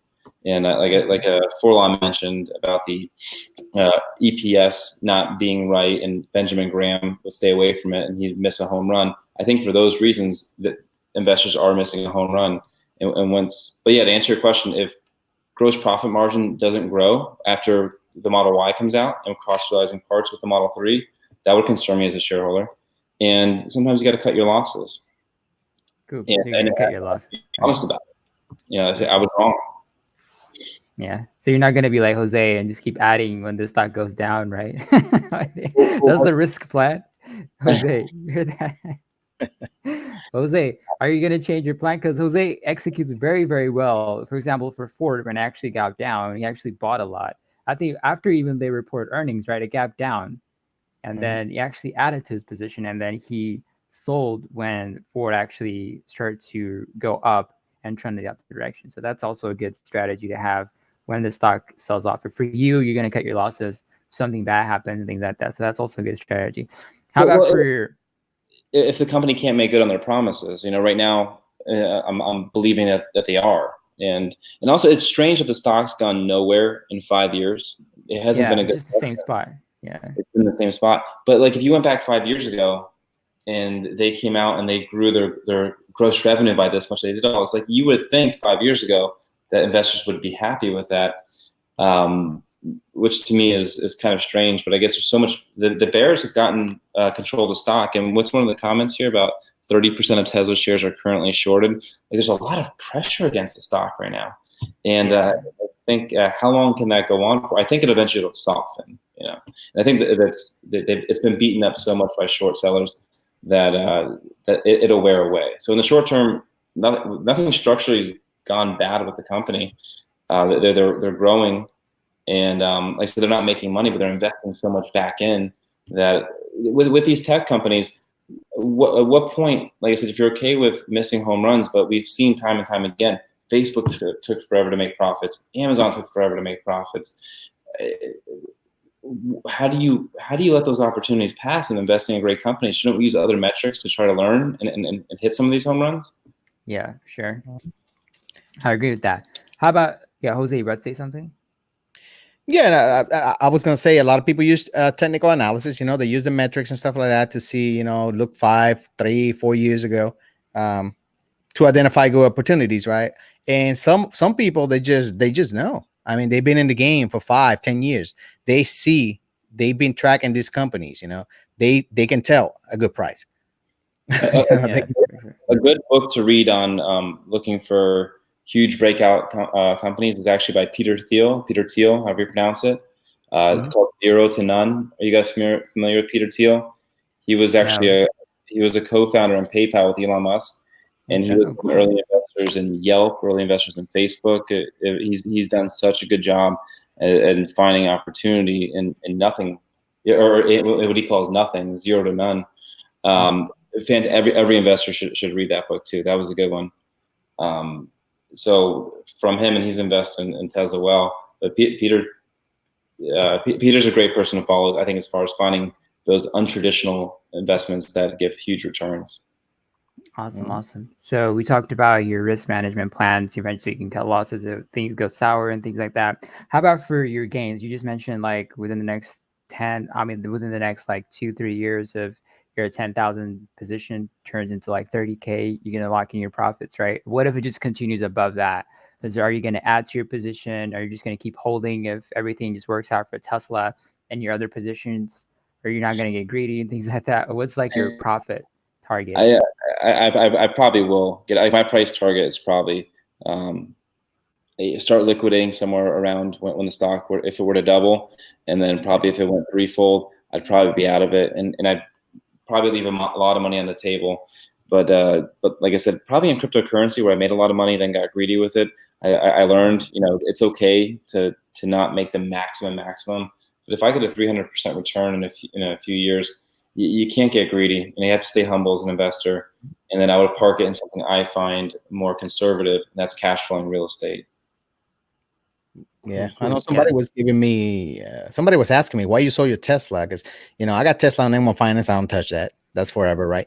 But on Robinhood, I purchased 2 shares for like 185, and I sold them when they reached like 210, and I took like $50 profit or whatever.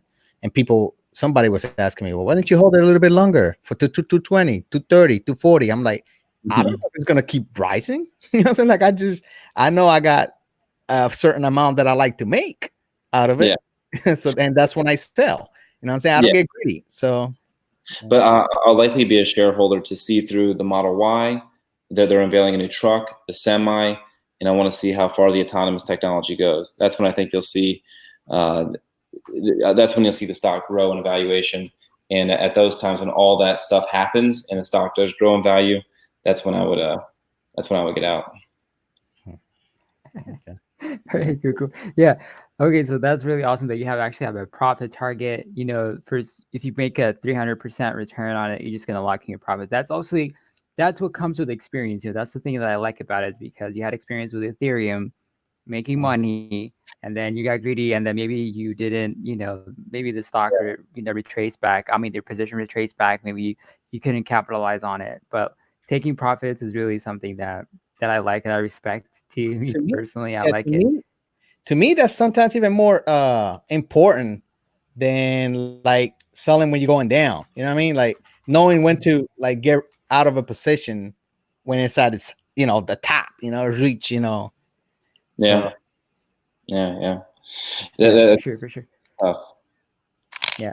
What's like the percentage, for example, when the stock goes down? What's like, for example, Tesla goes down 100%. Are you you're gonna cut your losses at that point? Nothing to do with the share price. Nothing to do with the share price. If the leading indicators don't actually come to fruition. So if the stock goes down right now, I'm buying. I'm looking at my dollar cost average is about 239. I love to get that down further.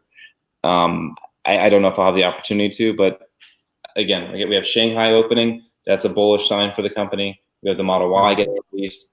We have the truck getting unveiled. We have the Semi coming out, and also we have the growth in autonomous technology.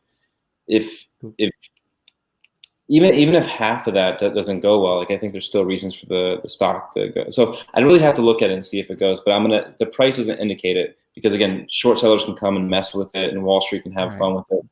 But Tesla, for not making money in 5 years, it's been like a swing trader's dream though, with all the volatility. Like it's hard to trust the evaluation from the market on it.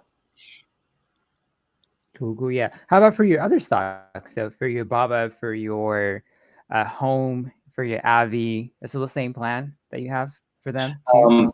Yeah, Avi was probably one you'd buy and hold for a long time and soak up those dividends. I also did some investing in peer-to-peer lending. I'm not sure if anyone here has ever done that. I have some money in lending, and that's been not a very good investment, if you ask me. It was returning about 6 to 7%, and I've been withdrawing funds because it dropped like 5%. And I feel like in good dividend stocks, I can get close to that in just dividend payments and also get capital appreciation.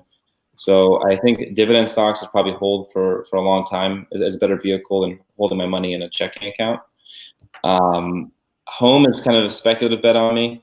I forget, someone had a good comment about why the stock was declining in free fall. For Long One was saying that their EPS and things like that. He made a very good point. But yeah, continue though. Yeah, Mario loves Abby. Yeah, he's Baba, I really want to see through the split. I'd probably hold that one for a while. I see them becoming, they're already like the Amazon of Asia, growing that position more. And then I would look to, and then like I said, I'm looking to get back into crypto. I think that market it didn't go through the depression mode. It had the big bull market. It went down for a little bit, And as soon as it went back up a little bit, like everyone was perma bulls again. I like to see a longer bear market to get back in. It didn't go through the depression phase. I feel like, cycles, you have like the euphoria, and I don't feel like it went through the full depression. Cool. Cool. So you only use like Robinhood right now. So you say you're gonna start your crypto and your dividend. Are you interested in getting like M1 Finance, or are you gonna start with another broker, or are you just gonna use Robinhood just as a Maybe main I'm a one? broker, and maybe you guys could help me more with this. I'm getting back into stocks. Robinhood does not allow you to drip dividend reinvest in stock. When you get paid a dividend on Robinhood, is that taxable right away? As soon as the dividend's paid, it's a taxable event versus a drip. Yeah, I think so. Versus a drip, and Sure. you can automatically rebuy your shares. And I know that's a non-taxable event. So I think I might move my dividend shares into a traditional like TD Ameritrade or something like that as I grow the position bigger. Yeah, what's going to happen on Robinhood is you're going to get taxed at a certain bracket for your capital gains, and when you buy a swing traded stock like I did with Tesla, right? That's going to get taxed at about 20-something%, and then your dividends are going to get taxed at around 15%, and that's what I heard as far as taxes. So Mario is saying when Robinhood pays out a dividend, that is not a taxable event. You have to file those as income at the end of the year. If not, Big Brother's going to come for you. But if you drip, if you have a dividend reinvestment plan, which Robinhood doesn't offer, you don't have to pay tax. If I want to buy more passively of AbbVie, I should let my dividends reinvest and just buy that with it and not pay taxes. So Robinhood's not a very good account to do that in. Robinhood's good for buying kind of speculative things and trading them in that way. Yeah, for sure. M1 Finance is like the way to go if you're gonna drip and things like that. But Mario's saying you pay the end of the year, you file them, just have a good tax guy handle it. And for loan one, it says go with Fidelity. Commissions are cheaper, but just as good as TD Ameritrade. What about? That's what I did last year. Okay, cool. So Mario basically did file his taxes for his dividends and things like that. My understanding is this, Ryan. Whether that dividend is going back to a drip, or whether you are putting it in your cash in your pocket, when you download those statements from M1 Finance and all that, they're going to be all right there, and those are taxable income that you're going to have to tell the IRS about. That's my understanding. Except my goal is always to pay the least amount of taxes possible. So that I understand. Yeah. Cool. So yeah, okay. M1 pulls your money; it doesn't drip. Oh, interesting. Because I don't usually use that M1 that much, but I heard a lot of people say that the drip feature is something that is really makes it unique for M1 Finance. Well, they have M1 Finance has drip. Whenever your cash reaches like $10, they will reinvest it into your companies, spread out evenly. That's the drip. I see. Interesting. Now, M1 Finance is great because they got the Roth IRAs, the traditional IRAs, stuff like that. So you don't have to pay taxes on that. Yeah. Nice. That's cool, man. So guys, do you have any other questions for Ryan? There'll be if you have specific questions for Ryan, things like that. And also if you want to participate, if you want to be on the live stream, just let me know. I'll send you a link so you can join us right now if you guys want to participate. And do you have any other questions for Ryan? Jose, do you have any questions for Ryan? Or No, just I love Robinhood. I love M1 Finance. I wish I had a lot more money. What I'm gonna do is right now everything is like high price. Like the stocks and the stock market and everything. We are at the highest point, as far as like price ever. I'm gonna try to build in some cash positions. Just trying to like accumulate more cash because I think in the fall we'll see a bit of sell-off, what comes November or whatever, people, trying to get those Christmas presents and lists and stuff like that done. And then also next year, I'm looking at the long run. I'm looking at May because I wish I would have known when I started investing in February. I wish I would have just waited until May, man, because oh my God, was stuff cheap in May. So yeah, that's what I'm thinking about. So for Lone One is asking you any bad tenant stories? So far, what's my worst thing with a tenant? It's been really good so far with this last tenant here. But I gotta say, there is a downside to real estate as far as just like things can go wrong. I actually had rodents get in the attic, and that's like a horrifying thing. And luckily, it's just like two guys in the house. I feel like if it's a nice house, it's a 4-2 house. If it was like a family with a wife, maybe that would have been less desirable. So that was expensive to deal with. The tenants have been honestly pretty good. They've paid on time. One thing I'll let anyone know, if you do rent a property and you do, I had last month the tenant asked me if he could pay me 1 day after the rent was due, and if he could bypass a late penalty fee. And I told him in a very nice way. I was like, I'm not comfortable with waiving the fee because the contract doesn't read that way.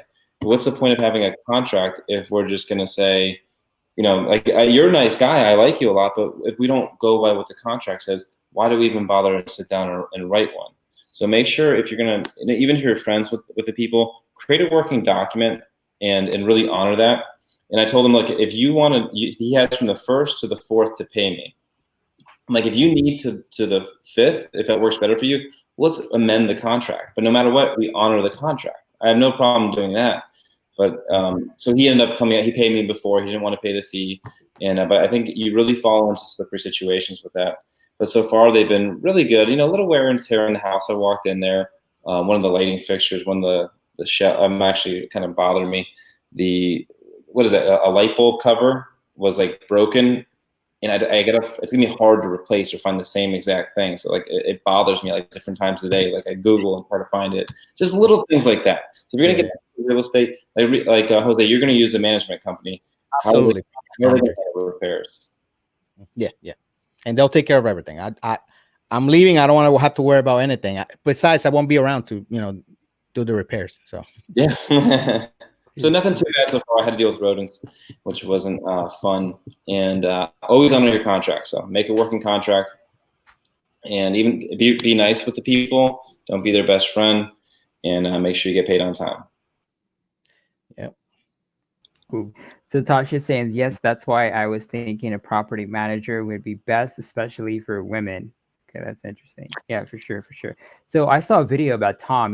Tom has a YouTube channel, if you guys don't know him.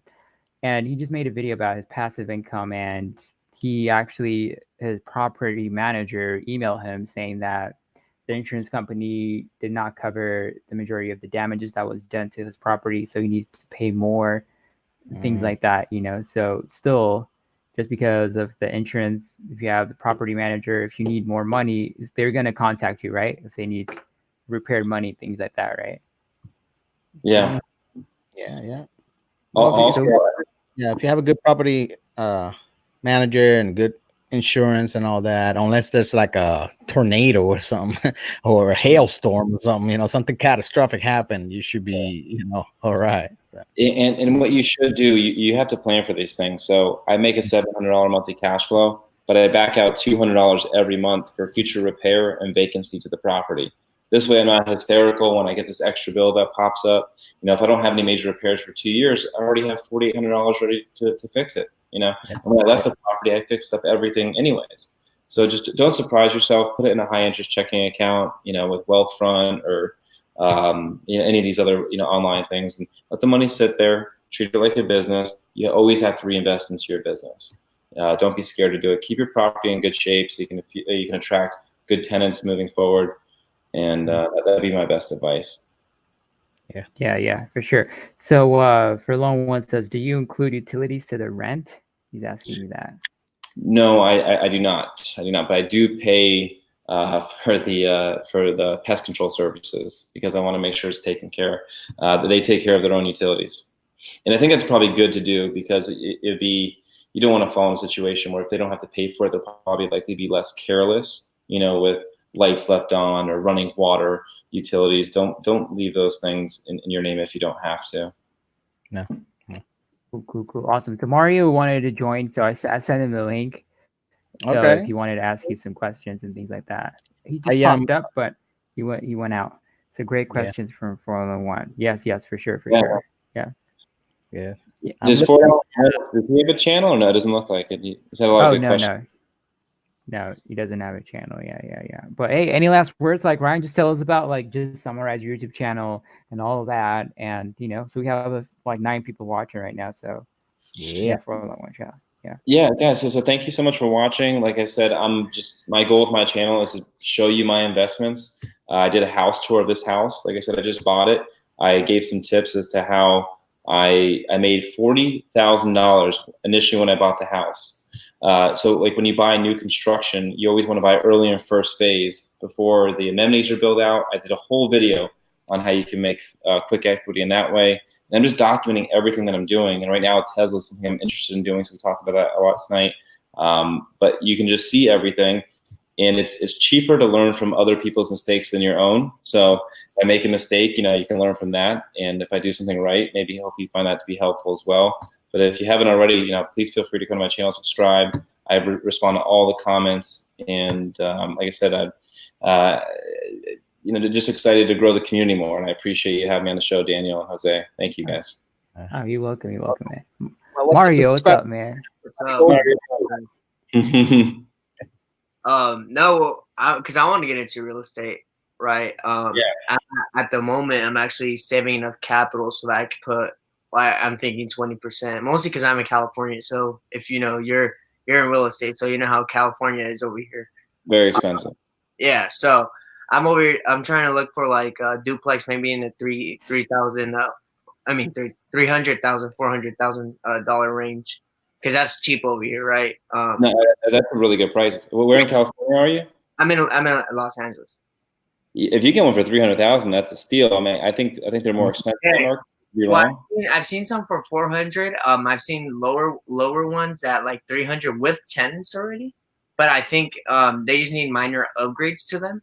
So at this point, I'm just really saving up so that I could put in a great down payment and then have some cash left over for remodeling and stuff like that. Why do you want to put down 20%? Or do you plan to live in the property or no? Yeah, for the first year. So why would you want to put down 20%? I don't know. That was just a goal. A huge advantage if you're going to live in the property. Yeah, it's good to have the goal, save the cash, but a huge advantage if you're going to live in the property is that you don't necessarily have to. You could put down as low as 3%. The only difference is you have to pay a small amount in mortgage insurance. There's $100 extra a month, but you have to do your numbers. So you have to look at the deal and estimate your cash flows. That's what really I was like really aiming for. Yeah. So I mean, feel free to go to my channel if you want to send me the deal any deals that you look at. And like I said, I always encourage. I won't invest in a property unless it's going to return about $600 at least a month. Because again, 200 of that goes into my repairs and maintenance, and the other 400 goes in my pocket. It's worth it for me to get that $400. But I would really look at taking advantage of putting less money down. Just because the opportunity cost of having that money, if it can cash flow with less, that's really the question. Can it cash flow with less? The reason I wasn't buying stocks before I closed on this property, because I really needed to see where the numbers fell, where my interest rate was. And I was going to put down 80,000. I ended up putting down 40,000. So now I have a lot of extra cash to play with. And the house will still cash flow $700 a month. So why would I put all, for every $1,000 that you invest into a property, the payment goes down $7 a month. Oh, wow. So use that metric when you're looking at a deal. So if I put down an extra $40,000, I would have saved $280 a month in cash flow. For me, I'd rather have had the 40,000. Yeah, instead, yeah. That I was comfortable with that, and I feel more comfortable with my cash position currently because of that. Yeah, but I don't see I think, in 2 years I'll be able to maybe 3 years I'll buy my first property. But right now I'm just really building up the capital. And plus, you're a real estate agent. I don't know if you've ever looked into the LA market, but the LA market's the price is crazy. Yeah, I'm not a fan in investing something I can't touch right now. Like I want to build my portfolio to the point where I'm at least 30-minute drive from any of my properties. Yeah. But yeah, I would. So LA's of no interest to me at this time. Yeah. But yeah, I would like I said, for $300,000 property, let's just pretend you can get that duplex for $300,000. That means your down payment would be $9,000. That maybe you don't have to wait 3 years to do that. You know, maybe you could do that much faster. But again, the numbers have to work. Yeah. The property has to cash flow. And with you being, where do you live now? I currently live in San Pedro. It's LA. It's the city of LA. It's just like a city in the city. If that makes Do sense. you rent currently, or? Oh no, we own. Okay. So I'm 19. I don't own anything. Like Yeah. This is a huge advantage. My parents, we actually live in a duplex. Oh, sick. Yeah, so we got it. I actually looked at the numbers when they bought it. I was being nosy one time. Oh, I go on Zillow all the time. I know it. Bought it for like 130K, and now it's worth 500K. That's the beauty of real estate. Yeah. So, yeah. Right. How long did it take them to get that kind of appreciation? Well, they got it back in '98, a year before I was born. So they got it back in '98, and then they had me, and then I lived here my whole life. That's awesome. 20 years, not bad. Yeah, so 20 years. I'm 19, so let's just say 20 years. It took them to get 500K in a 150 investment. Yeah. Do they? So they don't rent out the front. So the front's actually my uncle lives in the front. Okay. So it's his family. Because what they did was when they initially bought the house, my uncle was renting at the time, and my dad was just like, "Yo, let's just get into this property. Let's go half, and then go half on the mortgage for the rest of our lives, pretty much." I mean, so you have a great example then to follow. I mean, have you see how well it's worked out for your family? Oh yeah. But see, I wouldn't want that. I wouldn't want to deal with family. I would want just to deal with tenants. Yeah. No, yeah. You gotta, like I said, it was great for them because they're immigrants. We're from Mexico. So when they got here, like they just kind of just stuck together and got a property for in between each other. Yeah. I mean, it's not like we have beef with them or nothing like that. So we're fine. We share the property, but I'm just saying, like, duplexes here in LA are really great. Even triplexes here are great. Do you follow Meet Kevin or Graham Stephan? Graham on YouTube? Graham Stephan? Graham? No, I don't think. Or Meet Kevin. They're both real estate investors in your market. I know who you're talking about. I've seen his videos. Yeah, they're really good, and they could probably give you a lot more insight into your market. I know they live in LA, right? I know Graham's in LA, and Meet Kevin's in Aventura. Do you know where Aventura is? Ventura's like that's outside of LA. Okay, but they're close to your markets. Yeah. Because you gotta remember, even though he's in Ventura, he's probably investing in the LA market. Yeah, I think he's got like 8 or 9 properties now. It's like Ventura, you could say it's probably 45 minute drive, no traffic. I say no traffic because LA's traffic is crazy. So your family with all that equity, do they intend to use it all, or they just want to pay the property off and not have a payment? I mean, they don't see it that way. They just want the property. They want it free and clear. They don't want to cash out, refinance, take a home. When I know, since they split the mortgage, my parents like pretty much pay like nothing for it. Yeah. Like what I'm doing with my property, like I said, I can pull out about $30,000 tax free of the property. Yeah. And my payment's going to stay exactly the same. And I'll tell you why. I can pull out the mortgage is going to become $30,000 more expensive. I owe $200, and I'm going to pull out, and the mortgage will then be $230,000. How am I able to have the same monthly payment?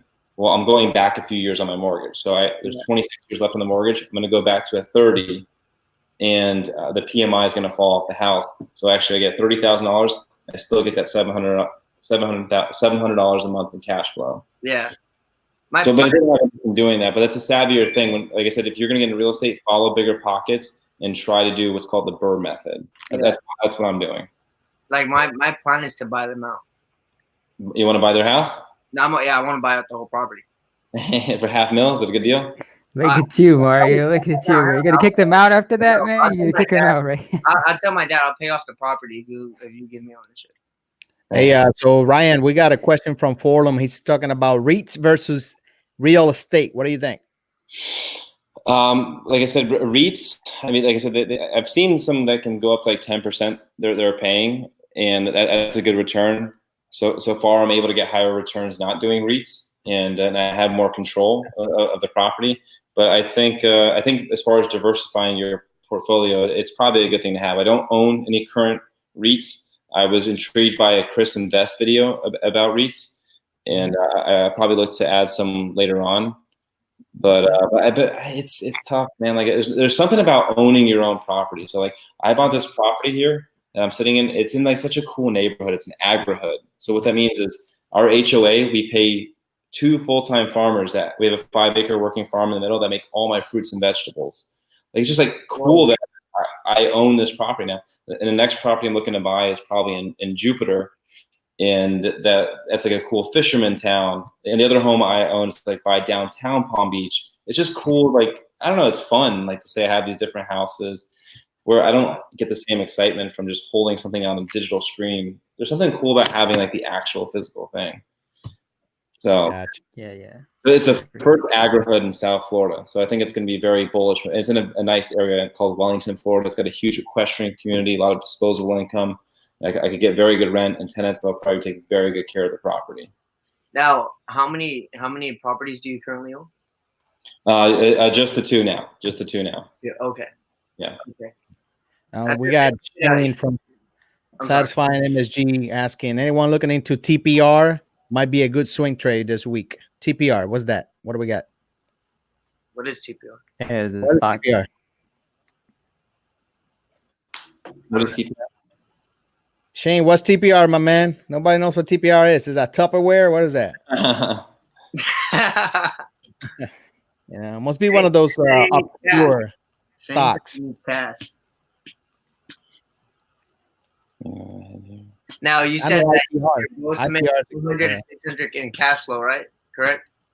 What's that? The goal is to make 400 to 600 in cash flow. 600. Well, you always back out 200 for repairs and maintenance. Always back out that. So I want at least 600 and then profit the 400.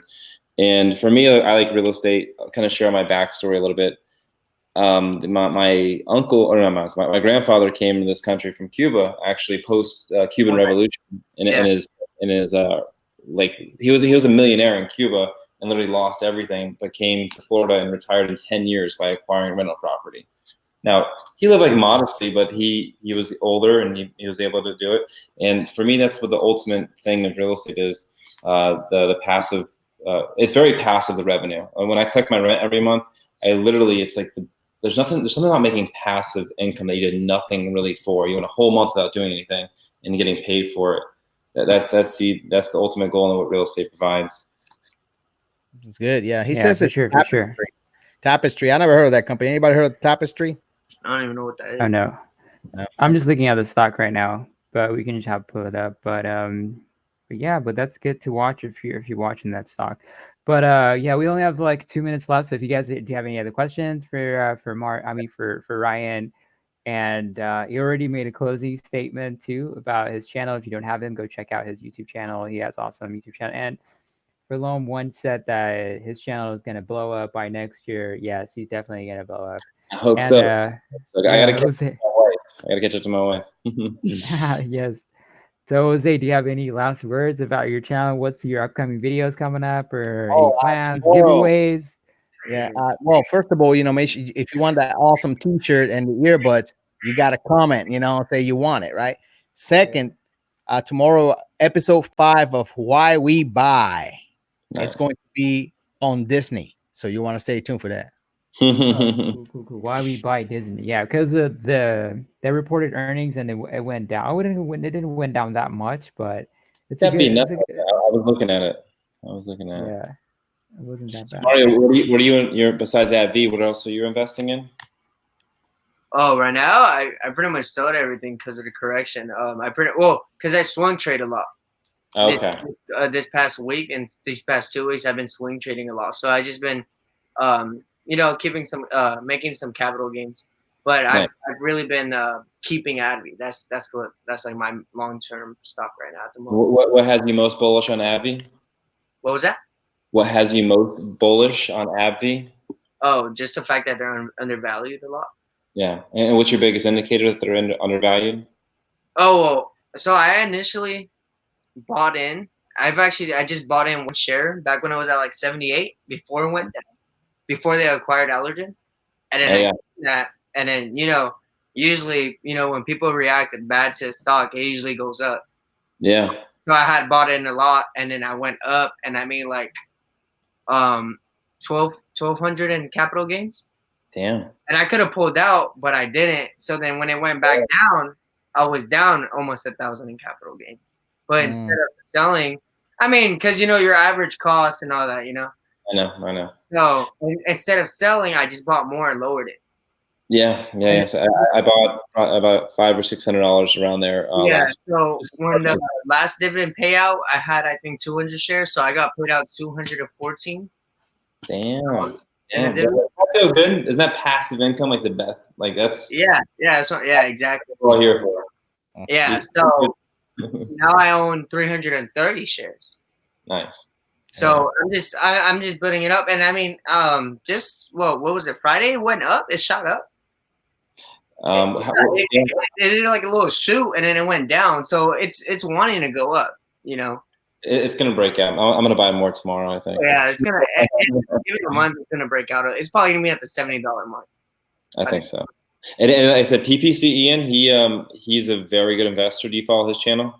No, I'm out to look these guys up. I mean, you got some pretty good channels. He made a really good call a year ago on Starbucks, and Starbucks has had an amazing year, and he feels like AbbVie's more undervalued than the current way he evaluated.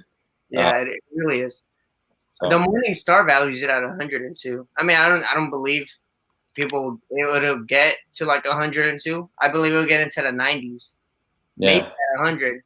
At 100, and then you sell, and then it goes back to 90. You can buy again, but I think for sure 90s. But yeah, that's really like why I'm investing a lot with them is just the undervalue, and then capital gains one and the dividend, and then if you can hold it for 30 years, and if you get some capital appreciation and dividends, you're fine. You're compounding interest and you're making money. So I'm buying more tomorrow, I think, after talking to you. Yeah. Oh, so do you have Instagram? Yeah. My handle's rgiffin89. You can check out there. You can see my little family, on there. But right now I'm posting a lot of like invest and stuff on there. But yeah, give me a follow. I'll follow you back. Do you have a channel, Mario? Yeah, I do. I gotta follow you. What's your channel name? It's literally I'm on it, so it's Mario Parr. It's just okay. Yeah. So I'll just drop the link on his channel. Yeah. Wait, what is it? R what? R Giffin, my last name Giffin. I got it right. 89 at Yahoo. At Yahoo. That's my email. R Giffin 89. Yeah. 89. All right, I'm sub, brother. Notification bell is on. Nothing came up, bro. R Giffin 89. Oh, I spelled Giffin wrong. Yeah, instead of an I. Yeah, a lot of people do Griffin too. I'll put it here. R Giffin. Yeah, I just followed you. I was about to tell you, like even when I was searching on YouTube, like with your name specifically, when I searched it, it doesn't come up like at first. So maybe try to add something like next to your name, maybe real estate and stock market investing or something like that, so it will pop up. Oh yeah. That's good to know, man. Well, I seen that your wife had like 8,000 subscribers, right? Yeah, she's doing really good. She's doing real good. I seen that she was like more into like the vlogging type aspect of it, right? Yeah, the channel is really doing well with decor. So like even like this kitchen here, we just put this hood in. Like people love that. Even like over here, like just different like lighting. Like people like stuff. So you have a great place to record. I just have my room at the moment, so my sometimes look crappy. But to save up extra money, I rented out my house right away, and then once we live with my parents, and I was talking to Jose. A lot of my channel is just me walking around the neighborhood talking to the camera because it was kind of a tight spot. I didn't really have it. You're into real estate. That was good. That gives you a good background. It's like you're walking. Yeah.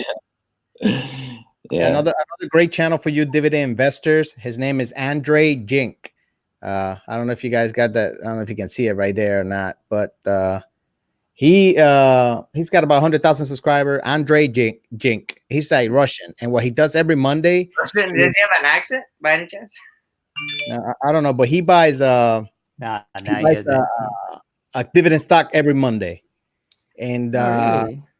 international paper, Johnson and Johnson, you know, stuff like that. Abbey. He's just like every Monday he'll buy one or two shares of you know, a dividend stock, and his portfolio pretty big too. It's got like $180,000 in it or something like that. Oh, So so yeah, Yeah. he has 6 figures in there already. That's great. Nice. great. The I'll magician put guy, his right? name The in the magician. chat so you guys can YouTube him. Yeah, the But magician guy. He makes some the magic with cards and things like that. Yeah, I know him. Yeah, he's really Yeah. cool. if you don't got him, you got to get him, especially if you're a dividend investor, because he comes up with some obscure, you know, awesome dividend paying stocks, you know. Nice. I have to follow him too. Yeah, I like PPC Ian's channel a lot too. He's the one that put me on a Southern company a while ago. I got my brother buying it too. We picked up around $40 a share, and I think it hit 58 the other day, and it's paying a 4.5% dividend. That's been a good one. But yeah, like I said, I'm kind of staying focused right now. I really do want to buy. I actually, in this neighborhood, the Agri-hood, they're building condos in the front of the neighborhood. I might, if they're starting in the low 200s, I'll probably buy one right away. To kind of diversify my portfolio too, to have, you know, a condo. I have enough cash to do it now, and the property won't need any renovation. But they're still speculating on what the cost is going to be. If it's in the low 200s, I'm going to buy another property. Oh, so crazy that you bring that up, because they just made condos just around the block from my house. So where I said we bought in at like 150K, now it's at 500. Now these new condos that they literally built, I'm talking like around the corner and the next block, brand new, because it was an empty lot. So they made 19 new condos on a one block. Yeah. And the block, it's like a short block. It's not the long block. No, there's a long block. So it's on the short block end of it. But they're going for 800K. Oh shit. I mean, yeah. I don't know how you cash flow those, but Oh no, I think they're gonna. I think because what they did was, since it was an empty lot, they built them, and it looks like kind of like San Francisco. You know how San Francisco goes wall to wall. Yeah. And they all have their own. I was checking them out the other day. They all have their own garage space. And then so that's the back end of it. It's like 19 of them in the back, or maybe not, like 12 of them in the back, and then there's 7 in the front, and they're bigger in the front. Interesting. And then we have the ocean view and the port view, right here on my block. It's great for them. Yeah. I was checking them out because I was like, all right, like I mean, because you know who's gonna want to live with wall to wall like that? Mostly here, because you know right here you have a lot of duplexes, a lot of triplexes in this neighborhood. Why would you want to live wall to wall to someone? You have some single home properties here as well. I was thinking like 800K, but then when I seen that 200K, I'm sorry. I was thinking like 200K, 300K. I was like, oh, maybe that could be my first property, you know, and around the block from me. And then I seen it 799, and I was just like, oh, LA's a tough market, man. You guys are going too far with this. Yeah, LA, like I said, from what I saw from Graham Stephan and me, Kevin's channel, what they're getting for real estate out there is just insane. Like I don't know, I can't even wrap my head around it. $500,000 homes that are just like, oh yeah, so but like I said, you have to know your market. Every market's different, and it seems really hard. I mean, our rent's crazy expensive. Like what would a place like that rent for? So so you could get a single bedroom with a single bathroom and whatever, you know, one of everything for $1,500. I mean, yeah. I mean, so and how big are those condos? Oh, they're big. Since they're small, since they're skinny, they're 3 stories high. Okay. And then with 3 stories, they have a little patio on top. Yeah. And the thing about them is, since we're in the LA port, so it's LA City technically, but it's just a city in LA. If that makes sense. Like, we're the LA port, where we we bring in all the merchandise to pretty much the whole United States. We get everything from China. So Trump's tariffs affect us. I bet. I bet. When the shipments get slow, or because my dad's a longshoreman. A longshoreman is a person that works down at the ports. So he technically loads the trucks with the with all the cargo and whatever, takes it off the all the port stuff. So that affects us a lot. Not crazy, but it does. But what happens is, since we have a huge place called Portugal, and it's Portugal. I'm sorry. It's pretty much a seafood market, and it's a tourist. It's a tourist spot, and they're gonna remodel the whole thing.